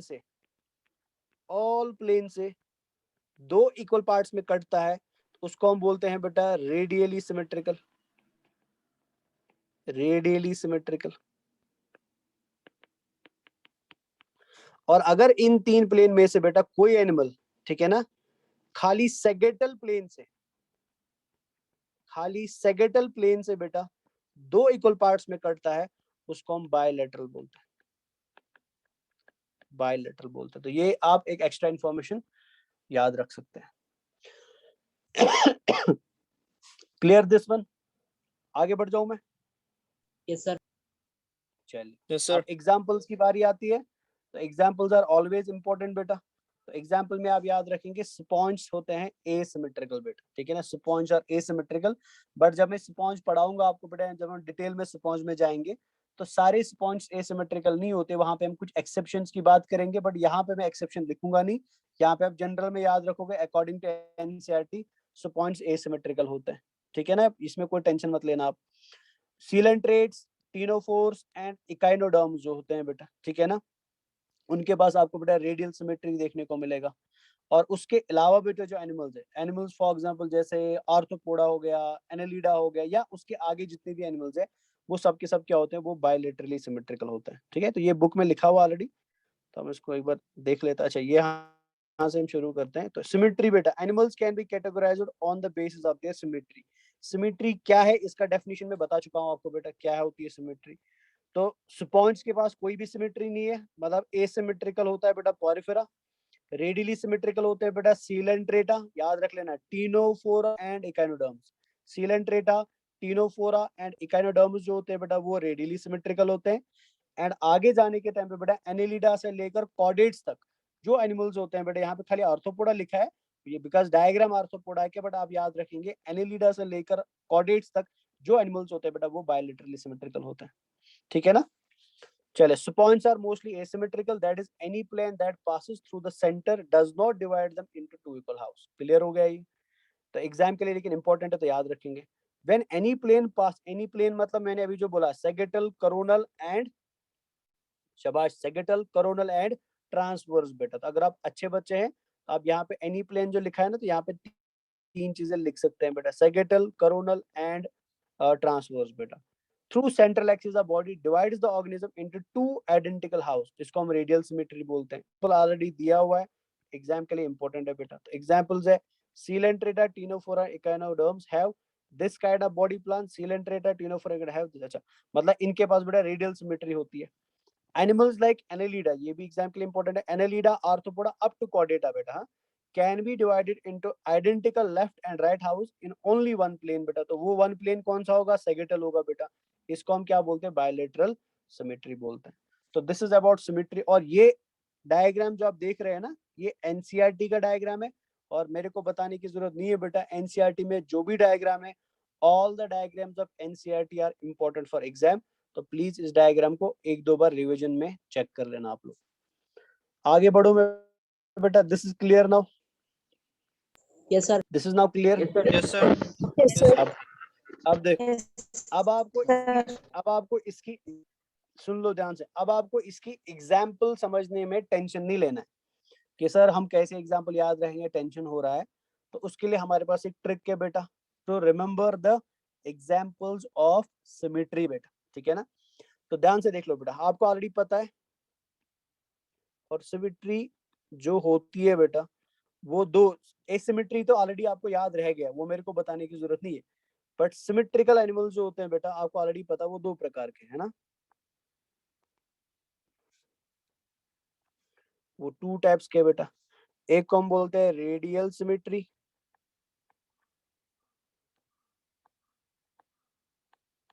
ये ट्रिक बता रहा हूं मैं आपको, और दूसरा होता है बायलैटरल सिमेट्री।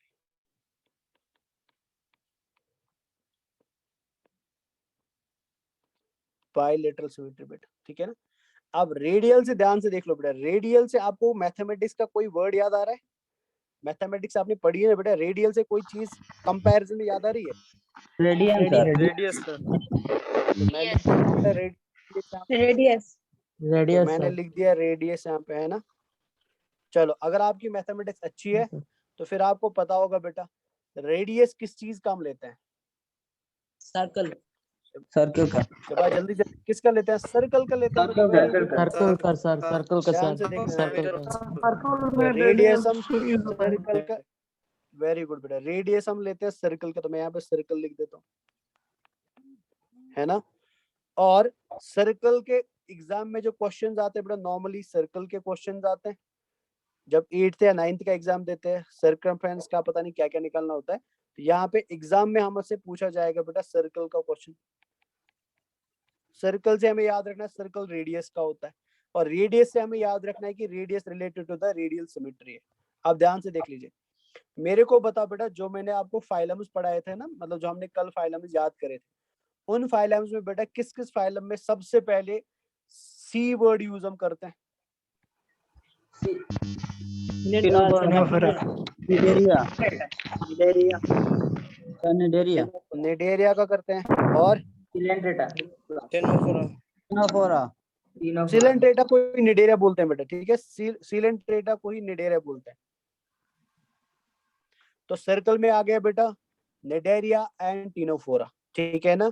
और एग्जाम से आपको याद रखना बेटा, एग्जाम से आता है ई, मतलब इकाइनोडर्मेटा। इकाइनोडर्मेटा तो मतलब रेडियल सिमेट्री किस किस के पास है? तो एकदम सिंपल में क्लिक करना चाहिए दिमाग में, रेडियल सिमेट्री रेडियस के पास है। रेडियस किसका होता है? सर्कल का होता है। सर्कल कहाँ पे देखने को मिलेगा? क्वेश्चन आपको एग्जाम में देखने को मिलेगा। तो सर्कल से हमारे पास क्या है? Cnidaria and Ctenophora. एग्जाम से क्या है बेटा? इकाइनोडर्मेटा। ये तीन आपको याद रहेगा, ये आपको याद करने की जरूरत नहीं है, बिकॉज ये तीन आपको याद है ना, प्लस पोरिफेरा इसमें ऐड कर दो बेटा, बाकी जितने भी होंगे वो क्या है? क्लियर हुई बात कि नहीं हुई? Yes, sir. Yes, sir. है ना? टफ है कि इजी है? फिर बताओ, tough easy? Easy, sir. Easy. चले, एग्जाम में लूंगा जल्दी, तब पता चलेगा मेरे को इजी कितना आपको लग रहा है, टफ कितना लग रहा है आपको। चले, अभी हम आगे बढ़ जाते हैं, फर्दर हम आगे बढ़ते हैं। अब हम पढ़ने वाले हैं और एक चीज जो अगेन वेरी इंपॉर्टेंट है एग्जाम के लिए, और अगेन एग्जाम में बेटा बार बार उसके ऊपर क्वेश्चंस पूछे जाते हैं। तो वो क्या है? अगेन मैं कुछ डायग्राम्स ड्रॉ करने वाला। मैंने आपको अभी बोला था स्पर्म एंड एग जब आपस में जुड़ जाता है तो क्या बनता है? जल्दी जल्दी नाम बताओ। Zygote, Zygote, sir. Zygote. Zygote, sir. Zygote बेटा आगे जाके किस में कन्वर्ट होता है? Morula. मर्यूला आगे जाके किस में कन्वर्ट होता है? Blastula. Blastula, sir. Blastula. Blastula. Blastula, blastula and blastula आगे जाके किस में कन्वर्ट होता है? Gastrula. गैस्ट्रुला है ना? गैस्ट्रुला चले, वेरी गुड, ये आपको याद रह ही गया। अब ध्यान से मेरी बात सुन लेना। कल वाली क्लास में किसी बच्चे ने मेरे से क्वेश्चन एक पूछा था लास्ट टाइम पे कि सर मैंने बुक में पढ़ा कि कोई वाला सिस्टम एक मतलब एक्टोडर्म से बनता है, कुछ ऐसे क्वेश्चन पूछा था। मेरे को क्वेश्चन अभी क्लियरली याद नहीं है, तो उस क्वेश्चन को हम आज ज्यादा बेटर तरीके से समझने की कोशिश करेंगे। होता क्या हमारी बॉडी में बेटा, जैसे मैं आपको दिखाई दे रहा हूँ अभी, या आप अपनी खुद की बॉडी को देखो अभी, तो आपकी बॉडी में बेटा अभी स्किन है, आपकी बॉडी में अभी कनेक्टिव टिश्यू है, आपकी बॉडी में अभी एपिथेलियल टिश्यू है, आपकी बॉडी में अभी मस्कुलर टिश्यू है, आपकी बॉडी में भी नर्वस टिश्यू है, ठीक है ना? क्या ये टिश्यू आपकी बॉडी में शुरुआत से थे कि ये बाद में बन गए? पहले तो ये बताओ। नहीं सर, बाद में जब मेरा फॉर्मेशन हुआ बेटा, हाँ सर, क्या मेरी बॉडी में ये सारे टिश्यू स्टार्टिंग से प्रेजेंट थे कि बाद में बन गए? बाद बाद में बने। बाद में बन गए सर। बाद में बन गए बेटा, बिकॉज हमने कल वाली क्लास में भी देखा था, एनिमल चाहे कितना भी मल्टीसेलुलर हो, हर एक की शुरुआत बेटा सिंगल सेल से ही होती है, और वो सिंगल सेल क्या थी बेटा? वो जाइगोट थी। हम ऑलरेडी कल क्लास में पढ़ चुके हैं। फिर जाइगोट से बेटा आगे जाके कैसे कनेक्टिव टिश्यू बना, आगे जाके कैसे मस्कुलर टिश्यू बना, आगे जाके कैसे नर्वस टिश्यू बना, या आगे जाके अलग अलग चीजें कैसी बनी, इस चीज का आंसर हमें मिलता है बेटा जब हम एम्ब्रियोलॉजी को स्टडी करते हैं। और एम्ब्रियोलॉजी को स्टडी करते समय जब हम गेस्टुला पे पहुंचते हैं ना, गेस्टुला पे बेटा हमें इस चीज का आंसर मिलता है। कैसे वो आंसर मिलता है वो आप पहले समझ लीजिए बेटा। जब गेस्टुला का फॉर्मेशन होता है तो हमें पता चलता है कि गेस्टुला लुक्स लाइक समथिंग दिस बेटा। तो मैं यहाँ पे गेस्टुला का एक डायग्राम, हाइपोथेटिकल डायग्राम बनाता हूँ। तो गेस्टुला हमको बेटा देखने में कुछ ऐसा लगता है, ये ट्यूब लाइक स्ट्रक्चर होता है, तो कुछ ऐसा होता है बेटा ट्यूब लाइक स्ट्रक्चर। और इस ट्यूब लाइक स्ट्रक्चर में मैं कलर कोडिंग कर देता हूँ डायग्राम की, ताकि बाद में आपको अच्छे से दिखाई दे। तो इस ट्यूब लाइक स्ट्रक्चर में बेटा आपको चीजें ऐसी दिखाई देती है।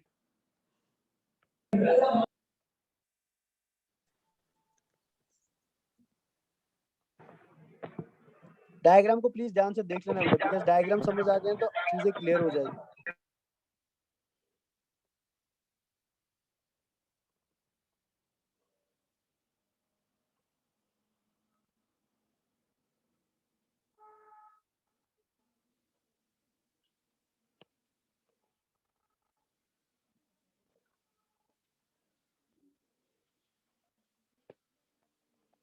ये ध्यान से देख लीजिए। तो ये बेटा एक मान लीजिए एक सिंपलीफाइड डायग्राम है किसकी? गेस्टुला की। तो हमें क्या देखने को मिलता है? अगर इधर और एक चीज में बना रहे तो पहले मैं इससे पहले ये वाला डायग्राम बना लेते। ये ध्यान से देखिए, और एक डायग्राम जो कलर में अलग से यूज करता हूँ, ये और एक डायग्राम आप देख लीजिए।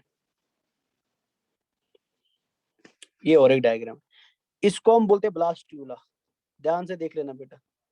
और यही ब्लास्टुला बाद में कन्वर्ट किस में हो जाता है? गेस्टुला में कन्वर्ट हो जाता है। तो मेरे को ध्यान से देख के बताओ कलर कोडिंग के बेसिस पे ब्लास्टुला एंड गेस्टुला में क्या डिफरेंस है? कलर कोडिंग के बेसिस पे बेटा, शाबाश। ब्लास्टुला एंड गेस्टुला में क्या डिफरेंस में आपको फोर है दिखाई दे रहा सर। है? गेस्टुला में एक गेस्टुला में फोर है, वेरी opening है गुड। सर। गेस्टुला में एक Four ओपनिंग है, opening वेरी है गुड। सर। इसके अलावा कलर कोडिंग के बेसिस पे बताओ, कलर कोडिंग के बेसिस पे डिफरेंस बताओ।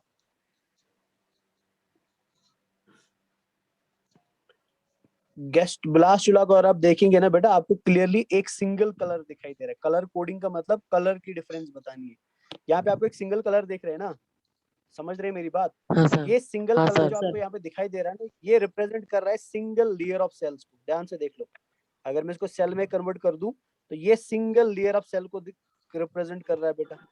तो मतलब ब्लास्टुला जो बनता है ना, उसमें खाली सिंगल लेयर ऑफ सेल होता है, ठीक है ना बच्चा? उसमें खाली एक लेयर सेल का पाया जाता है।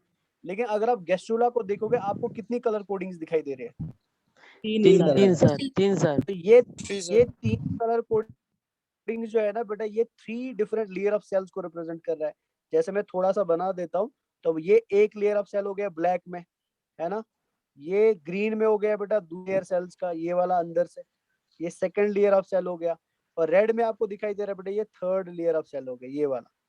तो मतलब ब्लास्टुला एंड गेस्टुला में स्ट्रक्चर का तो डिफरेंस है ही, लेकिन इसके अलावा बेटा लेयर ऑफ सेल्स का भी डिफरेंस है। और वो डिफरेंस क्या है बेटा कि ब्लास्टुला जो होता है उसमें सिंगल लेयर ऑफ सेल मिलता है, ठीक है ना।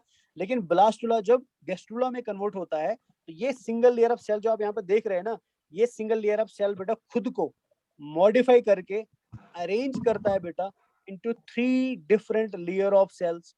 समझ लेना बात से, ब्लास्टुला खाली एक लेयर है सेल का, लेकिन जब ब्लास्टुला को बोला जाता है भैया अब बहुत लेट हो गया, अब आप कन्वर्ट हो जाओ गेस्ट्रुला के अंदर, तो वो अपने आप को गेस्ट्रुला बनाने के लिए बेटा क्या करता है, इस single layer 3 layer of cell में अरेंज करता है बेटा, 3 डिफरेंट लेयर ऑफ सेल में अरेंज करता है।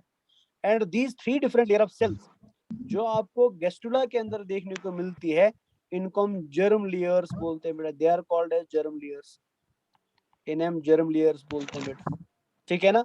और कितनी जर्म लेयर्स बनती है, 3 बनती है, और इन 3 को हम नाम क्या देते हैं वो एग्जाम के लिए इंपॉर्टेंट है बेटा। इनमें से जो लेयर सबसे बाहर आपको दिखाई दे रहे हैं, बाहर वाली कौन सी दिखाई दे रही है बेटा, रेड, ग्रीन और ब्लैक बेटा, ब्लैक सर। बाहर हमको दिखाई दे रहे हैं ब्लैक, तो इस बाहर वाली लेयर को हम बोलते हैं एक्टोडर्म बेटा, this is called as ectoderm, ठीक है ना बच्चा। जो सबसे अंदर आपको दिखाई दे रही है, ठीक है, इनर मोस्ट लेयर जो दिखाई दे रही है रेड वाली कलर में जो दिखाई दे रही है बेटा, this is called as endoderm बेटा, इसको एंडोडर्म बोलते हैं। और जो लेयर बेटा बीच में दिखाई दे रही है, ना बाहर ना अंदर बेटा, जो इन बिटवीन दिखाई दे रही है, this is called as mesoderm. तो आपकी बॉडी में जो कुछ बनेगा, ठीक है ना, वो या तो एक्टोडर्म से बनेगा, या तो मीजोडर्म से बनेगा, या तो एंडोडर्म से बनेगा। जब हम टिश्यू का डेफिनेशन बोलते हैं ना, हम बोलते हैं ग्रुप ऑफ सिमिलर और dissimilar sales having common origin. Common origin का मतलब क्या हुआ बेटा, अगर वो सेल्स बेटा एक टिश्यू बना रही है, वो खाली एक्टोडर्म से बनी होनी चाहिए, या मीजोडर्म से बनी होनी चाहिए, या एंडोडर्म से बनी होनी चाहिए। अगर 2 सेल्स मिलके काम कर रही है, उसमें से एक सेल एक्टोडर्म से बना है, दूसरा एंडोडर्म से बना है, उसको हम कभी भी टिश्यू नहीं बोल सकते हैं बेटा। टिश्यू में अगर 10 सेल्स काम कर रही है, 10 की 10 बेटा या तो एक्टोडर्मल होनी चाहिए, या तो मीजोडर्मल होनी चाहिए, या तो एंडोडर्मल होनी चाहिए। So these 3 layer of cells बेटा, they are called as germ layers. और ये कहाँ पे फॉर्मेशन होता है इसका, गेस्ट्रुला पे फॉर्मेशन होता है। इतना तो क्लियर हो गया है ना यहाँ तक, इसमें कोई कंफ्यूजन तो नहीं है। अब ध्यान से सुनिए बेटा, ये मैंने इतना लंबा क्यों खींचा यहाँ पे, ये इसलिए खींचना पड़ा बेटा, आपको याद रखना है कि बेसिस ऑफ क्लासिफिकेशन में कुछ एनिमल्स के अंदर ये तीनों लेयर्स बनती है, और कुछ में बेटा खाली 2 बनती है, ठीक है। कुछ में तीनों का फॉर्मेशन होता है, और कुछ में 2 का फॉर्मेशन होता है। वो एनिमल्स बेटा, ध्यान से सुन लेना, वो एनिमल्स बेटा जिसमें आउट ऑफ दीज 3 लेयर्स खाली 2 लेयर का फॉर्मेशन हो, और वो 2 लेयर कौन सी होती है, वो एक्टोडर्म होती है और एंडोडर्म होती है बेटा। Such animals are called as diploblastic. उनको हम डिप्लोब्लास्टिक बोलते हैं बेटा। और वो एनिमल्स बेटा जिनमें तीनों लेयर्स बनेगी, मतलब एक्टोडर्म भी, एंडोडर्म भी एंड मीजोडर्म भी बेटा, ऐसे एनिमल्स को हम नाम देते हैं ट्रिप्लोब्लास्टिक बेटा। ट्रिप्लो, समझ आया? क्लियर हुआ डिप्लोब्लास्टिक क्या होता है, ट्रिप्लोब्लास्टिक क्या होता है? Yes sir. इसमें किसी को कोई कंफ्यूजन तो नहीं है? No sir. चलिए अब और एक चीज याद रख लीजिए, अब जो एनिमल डिप्लोब्लास्टिक होते हैं, ठीक है ना, ध्यान से देख लेना बेटा। अच्छा मेरे को पहले एक बात बताओ, ट्रिप्लोब्लास्टिक एनिमल्स के अंदर एक्टोडर्म एंड एंडोडर्म के बीच में क्या है? मेसोडर्म। है ना। और डिप्लोब्लास्टिक एनिमल्स के अंदर क्या लैकिंग है बेटा? अगर डिप्लोब्लास्टिक बनना चाहता, उसमें किसकी कमी है? मीजोडर्म की कमी है बेटा। ध्यान से सुन लेना मेरी बात, जो एनिमल्स डिप्लोब्लास्टिक होते हैं, सुन लो बेटा, माइक्स ऑफ करके सुन लेना, जो एनिमल्स डिप्लोब्लास्टिक होते हैं उनमें बेटा एक्टोडर्म भी होता है और मीजोडर्म भी होता है, और एक्टोडर्म भी होता है, एंडोडर्म भी होता है। और एक्टोडर्म और एंडोडर्म के बीच में जो मीजोडर्म उनमें एब्सेंट होता है ना, उस मीजोडर्म को रिप्लेस करता है बेटा एक जेल लाइक मटेरियल, ठीक है ना, एक सेमी सॉलिड मटेरियल जिसको मीसोग्लिया बोलते हैं बेटा। अगर आपसे कभी कोई पूछे मीसोग्लिया क्या है, तो मीसोग्लिया बेटा जेल लाइक मटेरियल है जो रिप्लेसमेंट है बेटा डिप्लोप्लास्टिक एनिमल्स में, किसका? मीजोडर्म का बेटा। समझ आया बात कि नहीं समझ आया? तो मीजोग्लिया एंड मीजोडर्म में अब डिफरेंस क्या है? Why mesoglea is different from mesoderm? Mesoglea and mesoderm में डिफरेंस ये है कि मीजोडर्म बनता है सेल्स का एंड मीजोग्लिया बेटा जेल लाइक मटेरियल, इसमें कोई सेल वेल नहीं पाया जाता है। सो शॉर्ट में मीजोग्लिया नॉन सेल्यूलर होता है एंड मीजोडर्म बेटा सेल्यूलर होता है, बस ये याद रखना। दिमाग में गया मैंने क्या बोला कि नहीं गया? गया sir. Yes, sir. Very good. चल और एक चीज याद रख लीजिए। अब और एक चीज याद रखना बेटा कि आपको क्लियरली दिखाई दे रहा है ना ट्रिप्लोब्लास्टिक एनिमल के अंदर से बेटा मतलब एंडोडर्म के अंदर से खाली जगह दिखाई दे रही है। खाली मेरे को ही दिखाई दे रही है कि आपको भी दिखाई दे रही है बेटा? ये दिखाई दे रहा है ना खाली जगह दिखाई यहाँ दे पे? रही है सर। Yes, sir. दिखाई दे रही है। मेरे को लगा खाली मेरे को ही दिखाई दे रही है। दिखाई दे रहे हैं सर। कभी कभी ऐसा होता है ना कुछ चीजें खुद को ही दिखाई देती है और दूसरों को नहीं दिखाई देती। तो कभी कभी खुद को लगता है ना कि मेरे को सब आता है, मैं सब बायो जानता हूँ, मैं सब फिजिक्स जानता हूँ, बट एग्जाम में फिर भी फेल हो जाते हैं। तो ऐसा वहम नहीं होना चाहिए, ठीक? चले इधर देख लीजिए। तो ये आपको दिखाई दे रही है बेटा अंदर से एक खाली जगह, और दिस खाली जगह बेटा इनसाइड द गेस्ट्रुला, ठीक है ना, चाहे वो गेस्ट्रुला डिप्लोब्लास्टिक हो या ट्रिप्लोब्लास्टिक हो, दिस खाली जगह इज कॉल्ड एज आर्केंट्रॉन बेटा।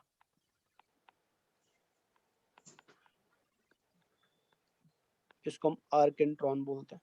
तो कोई आपसे पूछे आर्केंट्रॉन क्या है, तो आर्केंट्रॉन बेटा एम्प्टी स्पेस होता है in the diploblastic and triploblastic gastrula बेटा। समझ आया बच्चा? Clear? Yes sir. Yes, sir. तो हटा देता हूँ। Yes sir. समझ सर लीजिए अभी तो इसको कैविटी हटा। कहाँ बनेगा सर? Body cavity. कौन सा बॉडी कैविटी अभी गेस्ट्रुला में नहीं बनेगा बेटा, बॉडी कैविटी इसके बाद बनता है, ठीक है ना। बॉडी कैविटी बिकॉज अभी तो खाली शुरुआत हुई है ना, एम्ब्रियोनिक लाइफ में शुरुआत हुई है चीजें बनने की, ठीक है ना। और अभी और मॉडिफिकेशंस होके फिर बाद में इसी आर्केंट्रॉन से आगे जाके क्या बनता है बेटा, बॉडी का कैविटी बनता है या सीलोम का फॉर्मेशन, ठीक है ना बच्चा? Yes sir. समझ आया कि नहीं समझ आया? हाँ चले सर समझ आया। Okay good good good. चले तो आगे बढ़ते हैं। तो ये हो गया हमारा डिप्लोब्लास्टिक एंड ट्रिप्लोब्लास्टिक। तो पढ़ लेते हैं इसको इधर से भी बेटा। तो पढ़ लीजिए क्या लिखा है यहाँ पे, फटाफट पढ़ लीजिए। मैं थोड़ा पानी पी लेता हूँ।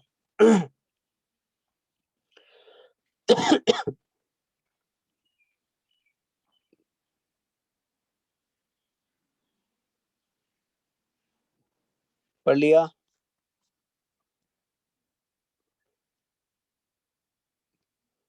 पढ़ा बच्चा?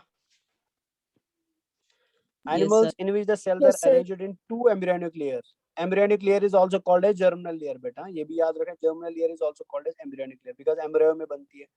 And external ectoderm, ectoderm हमेशा बाहर से होगा, अंदर से एंडोडर्म होगा। ऐसे एनिमल्स को हम डिप्लोब्लास्टिक बोलते हैं। Example is very very important. तो डिप्लोब्लास्टिक क्या होता है, सीलेंट्रेटा होता है। तो दैट मीन्स बेटा फिर अगर हम पॉरिफेरा की बात करें तो पॉरिफेरा तो इसमें आया नहीं बेटा। पॉरिफेरा इसमें क्यों नहीं आया? शाबाश, पॉरिफेरा इसमें क्यों नहीं आया बेटा? सर ये रिप्रोड्यूस सिक्सली रिप्रोड्यूस ये एसिमेट्रिकल है सर।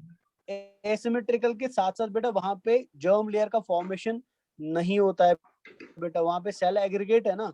तो यहाँ पे अगर आप जर्म लेयर, अगर मैं एक्टोडर्म बना रहा हूँ, ectoderm is a tissue layer बेटा, endoderm is a tissue layer, लेकिन टिश्यू का फॉर्मेशन तो पॉरिफेरा में होता ही नहीं है, इसलिए वो यहाँ पे नहीं आएगा बेटा, ठीक है ना। वो डिप्लोब्लास्ट ट्रिप्लोब्लास्ट में नहीं आता। बट कंफ्यूजन आपको हो सकता है बेटा जब आप खुद क्वेश्चन सॉल्व करेंगे ना, कभी कभी आपको क्वेश्चन दिखाई देगा कि पॉरिफेरा बिलोंग टू डैश, डिप्लोब्लास्ट, ट्रिप्लोब्लास्ट 1 2 and 3 कुछ ऐसा, और वहां पे आंसर बेटा कभी कभी डिप्लोब्लास्टिक दिया जाता है। और वो डिप्लोब्लास्टिक क्यों दिया जाता है बेटा, उसको मैं थोड़ा क्लियर करना चाहता हूँ। वो इसलिए दिया जाता है बिकॉज कुछ बुक्स बेटा, हालांकि सारी बुक्स ऐसा नहीं करती है, बट कुछ बुक्स का मानना ये है, ध्यान से देख लें, इधर देख लीजिए। तो ये आपको दिखाई दे रहा है बेटा पॉरिफेरा के अंदर बाहर वाली लेयर, जिसको हम कॉनोडर्म बोलते हैं बेटा, ठीक है ना। सॉरी, जिसको हम पिनाकोडर्म बोलते हैं, पिनाकोडर्म बोलते हैं बेटा। और ये पॉरिफेरा के अंदर आपको अंदर वाली लेयर दिखाई देती है, जिसको हम कॉनोडर्म बोलते हैं बेटा, कॉनोडर्म बोलते हैं। और कुछ बुक्स बेटा इन्हीं दो लेयर्स को एम्ब्रियोनिक लेयर मानती है, बट रियलिटी में ये एम्ब्रियोनिक लेयर्स नहीं है बेटा, they are just normal cell aggregate layers बेटा। और इन लेयर्स के बेसिस पे कुछ बुक्स इसको लिखती है डिप्लोब्लास्टिक, बट रियलिटी में पॉरिफेरा डिप्लोब्लास्टिक नहीं होता है, इसको याद रख लेना, बस इतना कहना था मेरे को, ठीक है ना बच्चा। अगर बोर्ड में ये क्वेश्चन आया सर, जोर से। सर अगर बोर्ड में ये क्वेश्चन आए तो हम आंसर क्या दे सकते अगर बोर्ड, हाँ वेरी गुड, देखो अगर बोर्ड में क्वेश्चन आए सेम जो मैंने अभी क्वेश्चन पढ़ा और ऑप्शन में दिया था diploblastic, triploblastic, both diploblastic and triploblastic, none of the, अगर none of the above option है ना तो आप नन ऑफ द अबव पे टिक करेंगे। अब मान लो क्वेश्चन आया बेटा सेम क्वेश्चन अगेन, ऑप्शन है diploblastic, triploblastic, both diploblastic and triploblastic, या नन ऑफ द अबव के अलावा कुछ है बेटा और, तो वहां पे आप टिक करेंगे डिप्लोब्लास्टिक में। ठीक है ना बच्चा? Okay sir. Yes sir. चले आगे, एन अनडिफरेंशिएटेड लेयर, अनडिफरेंशिएटेड मतलब इसमें कोई सेल वेल नहीं होगा बेटा। Mesoglea is present between the ectoderm and endoderm, मतलब सीलेंट्रेट्स के अंदर बेटा एक्टोडर्म एंड एंडोडर्म के बीच में एक नॉन सेल्यूलर लेयर होता है। नॉन सेल्यूलर का मतलब जिसमें कोई सेल वेल देखने को नहीं मिलेगा, उसको हम क्या बोलते हैं? उसको मीजोग्लिया बोलते हैं। तो यहाँ पे आप देख सकते हैं बेटा, ये अगेन एनसीईआरटी का डायग्राम है और एग्जाम में ये डायग्राम्स पूछी जाती है बेटा, तो ये डायग्राम पहचानने की कोशिश कर लेना वहां पे कि यहाँ पे आपको दिखाई दे रही है ये वाली लेयर जो दिखाई दे रहा है, अगर उसको कलर कोडिंग थोड़ी बहुत कर दूं तो ये जो लेयर आपको दिखाई दे रही है बेटा, ये आपका एक्टोडर्म हो गया। ठीक है ना, कंफ्यूज नहीं होना है इसमें। ये जो अंदर वाली लेयर आपको दिखाई दे रहा है ब्लू से, इसको हाईलाइट कर, ब्लू नहीं चलेगा, रेड से हाईलाइट कर देता हूँ। ये जो अंदर से आपको लाइन दिखाई दे रहा है, दिस वन बेटा, ठीक है, दिस इज एंडोडर्म। और जो आपको ये चमकीली हुई लेयर दिखाई दे रही है, ये वाली बेटा जो यहाँ पे रेड दिखाई दे रही है, ये क्या है बेटा? ये मीजोग्लिया है। तो आप एग्जामिनर बड़ा चालाक होता है, तो यहाँ पे ध्यान से देख लो, ये प्लेन दिखाई दे रहा है ना, प्लेन, और यहाँ पे देख लो यहाँ पे सेल दिखाई दे रहा है। तो प्लेन का मतलब ये हुआ ये जेल है, इसमें कोई सेल वेल नहीं है। लेकिन इस डायग्राम में देखो ये सेल्यूलर दिखाई दे रहा है, तो जहां पे आपको बेटा बीच में सेल्यूलर लेयर दिखाई देना वो ट्रिप्लोब्लास्टिक होगा, और जहां पे आपको बेटा ये प्लेन दिखाई दे वो डिप्लोब्लास्टिक होगा, बिकॉज प्लेन लेयर किसको रिप्रेजेंट करता है? मीजोग्लिया को रिप्रेजेंट करता है ना। तो ये मैं बता रहा हूँ कि आपको, बिकॉज डायग्राम आपको एग्जाम में कलरफुल नहीं मिलेगा, ब्लैक एंड व्हाइट डायग्राम मिलेगा, और ब्लैक एंड व्हाइट डायग्राम को पहचानने में थोड़ी प्रॉब्लम होती है। But diploblastic diagram and triploblastic diagram को पहचानने के लिए ट्रिक है कि जो प्लेन वाली लेयर है दैट इज फॉर डिप्लोब्लास्टिक, जो सेल्यूलर लेयर है दैट इज फॉर ट्रिप्लोब्लास्टिक। समझ आया? हाँ सर। चले, और ये देख लीजिए बेटा इधर, तो ये बॉडी वॉल है बेटा किसका? ये बॉडी वॉल है सीलेंट्रेट्स का। तो सीलेंट्रेट्स की बॉडी वॉल में आप देख सकते हैं कि ये बाहर वाली लेयर है बेटा सेल्यूलर लेयर, इसको हम एक्टोडर्म बोलते हैं, बाद में इसको हम डिटेल में पढ़ेंगे। ये अंदर वाली सेल्यूलर लेयर है बेटा जिसको हम एंडोडर्म बोलते हैं, और बीच में देख लो बेटा, बीच में कोई सेल आपको नहीं दिखाई देगा, प्लेन लेयर है बेटा, this is called as mesoglea. ठीक है ना? अब ये सेल्स क्या है बेटा, ये हम बाद में डिटेल में जब जाएंगे तब पढ़ेंगे इसको। तो ये अगेन जो मैं आपको ऑलरेडी दिखा चुका हूँ, दिस इज दैट। चलिए आगे बढ़ते हैं। Those animals in which developing embryo has a third germinal layer, मतलब एक्टोडर्म तो है ही, एंडोडर्म तो है ही, बट इसके अलावा थर्ड लेयर है बेटा, वो कौन सी है? मीजोडर्म है बेटा, जो एक्टोडर्म एंड एंडोडर्म के बीच में पाई जाती है, इनको हम ट्रिप्लोब्लास्टिक बोलते हैं। और एग्जांपल है बेटा प्लैटहेलमिन्थ्स टू बेटा। तो मतलब पॉरिफेरा किसी में नहीं आएगा, लेकिन एग्जाम में ऑप्शन दिया है डिप्लोब्लास्टिक, तो डिप्लोब्लास्टिक में आएगा। सीलेंट्रेट भी बेटा डिप्लोब्लास्टिक में आता है, एंड सीलेंट्रेट के बाद टीनोफोर भी डिप्लोब्लास्टिक में आएगा, एंड टीनोफोर के अलावा बेटा प्लैटहेलमिन्थ आता है, तो प्लैटहेलमिन्थ्स टू कॉर्डेट्स बेटा सब के सब कैसे होते हैं? ट्रिप्लोब्लास्टिक होता है। Done with this?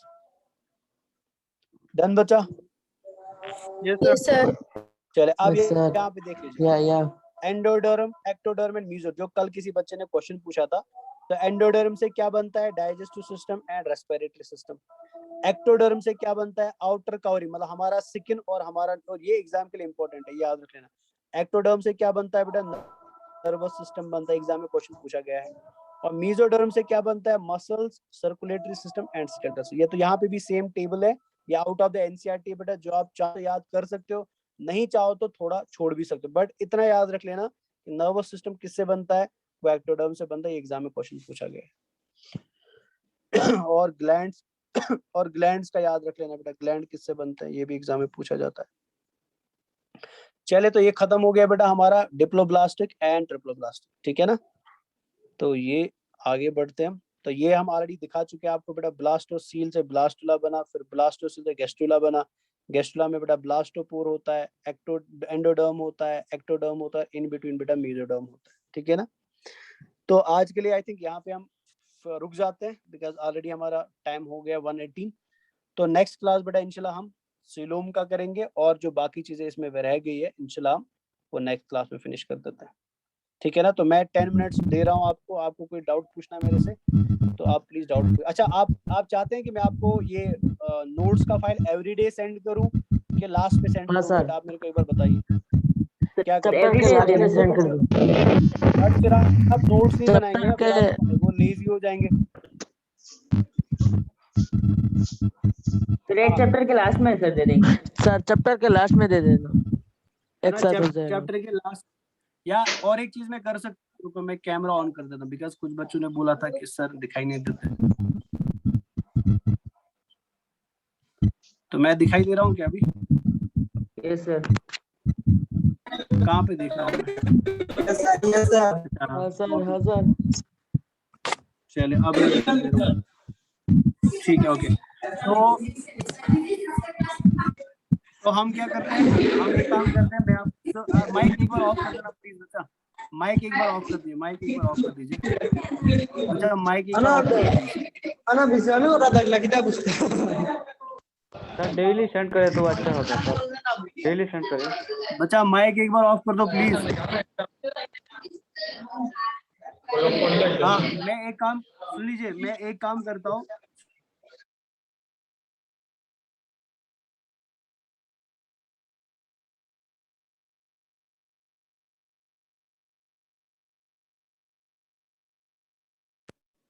मैं आपको बेटा after every class complete file forward नहीं करूंगा। जो उस क्लास में हम स्टडी करेंगे ना, मतलब जितना पोर्शन उस क्लास में स्टडी करेंगे, तो वो वाली चीज आपको at the end of class मिला करेगी इन द ग्रुप, ठीक है ना। बट एक रिक्वेस्ट है मेरा आप सबसे कि आप प्लीज फाइल को किसी और से शेयर नहीं करेंगे, बिकॉज फाइल बनाई जाती है बेटा बहुत सारी चीजों को, बहुत सारी जगह से मटेरियल कलेक्ट करके बनाई जाती है, तो आप फाइल को शेयर नहीं करेंगे, अपने लिए रखेंगे।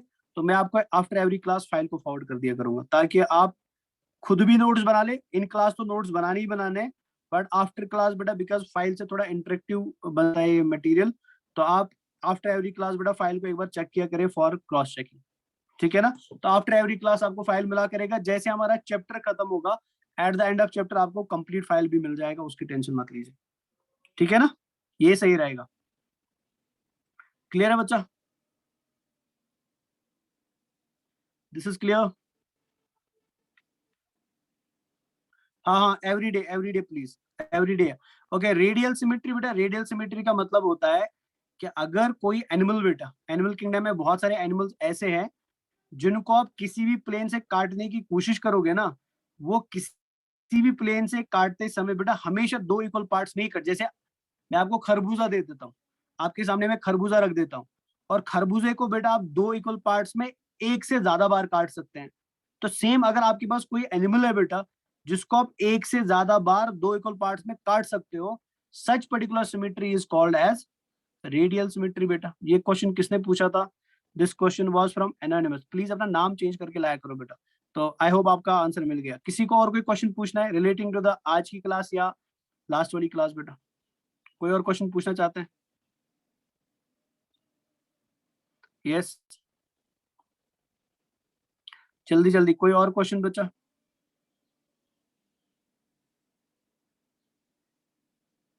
बच्चा कोई और क्वेश्चन?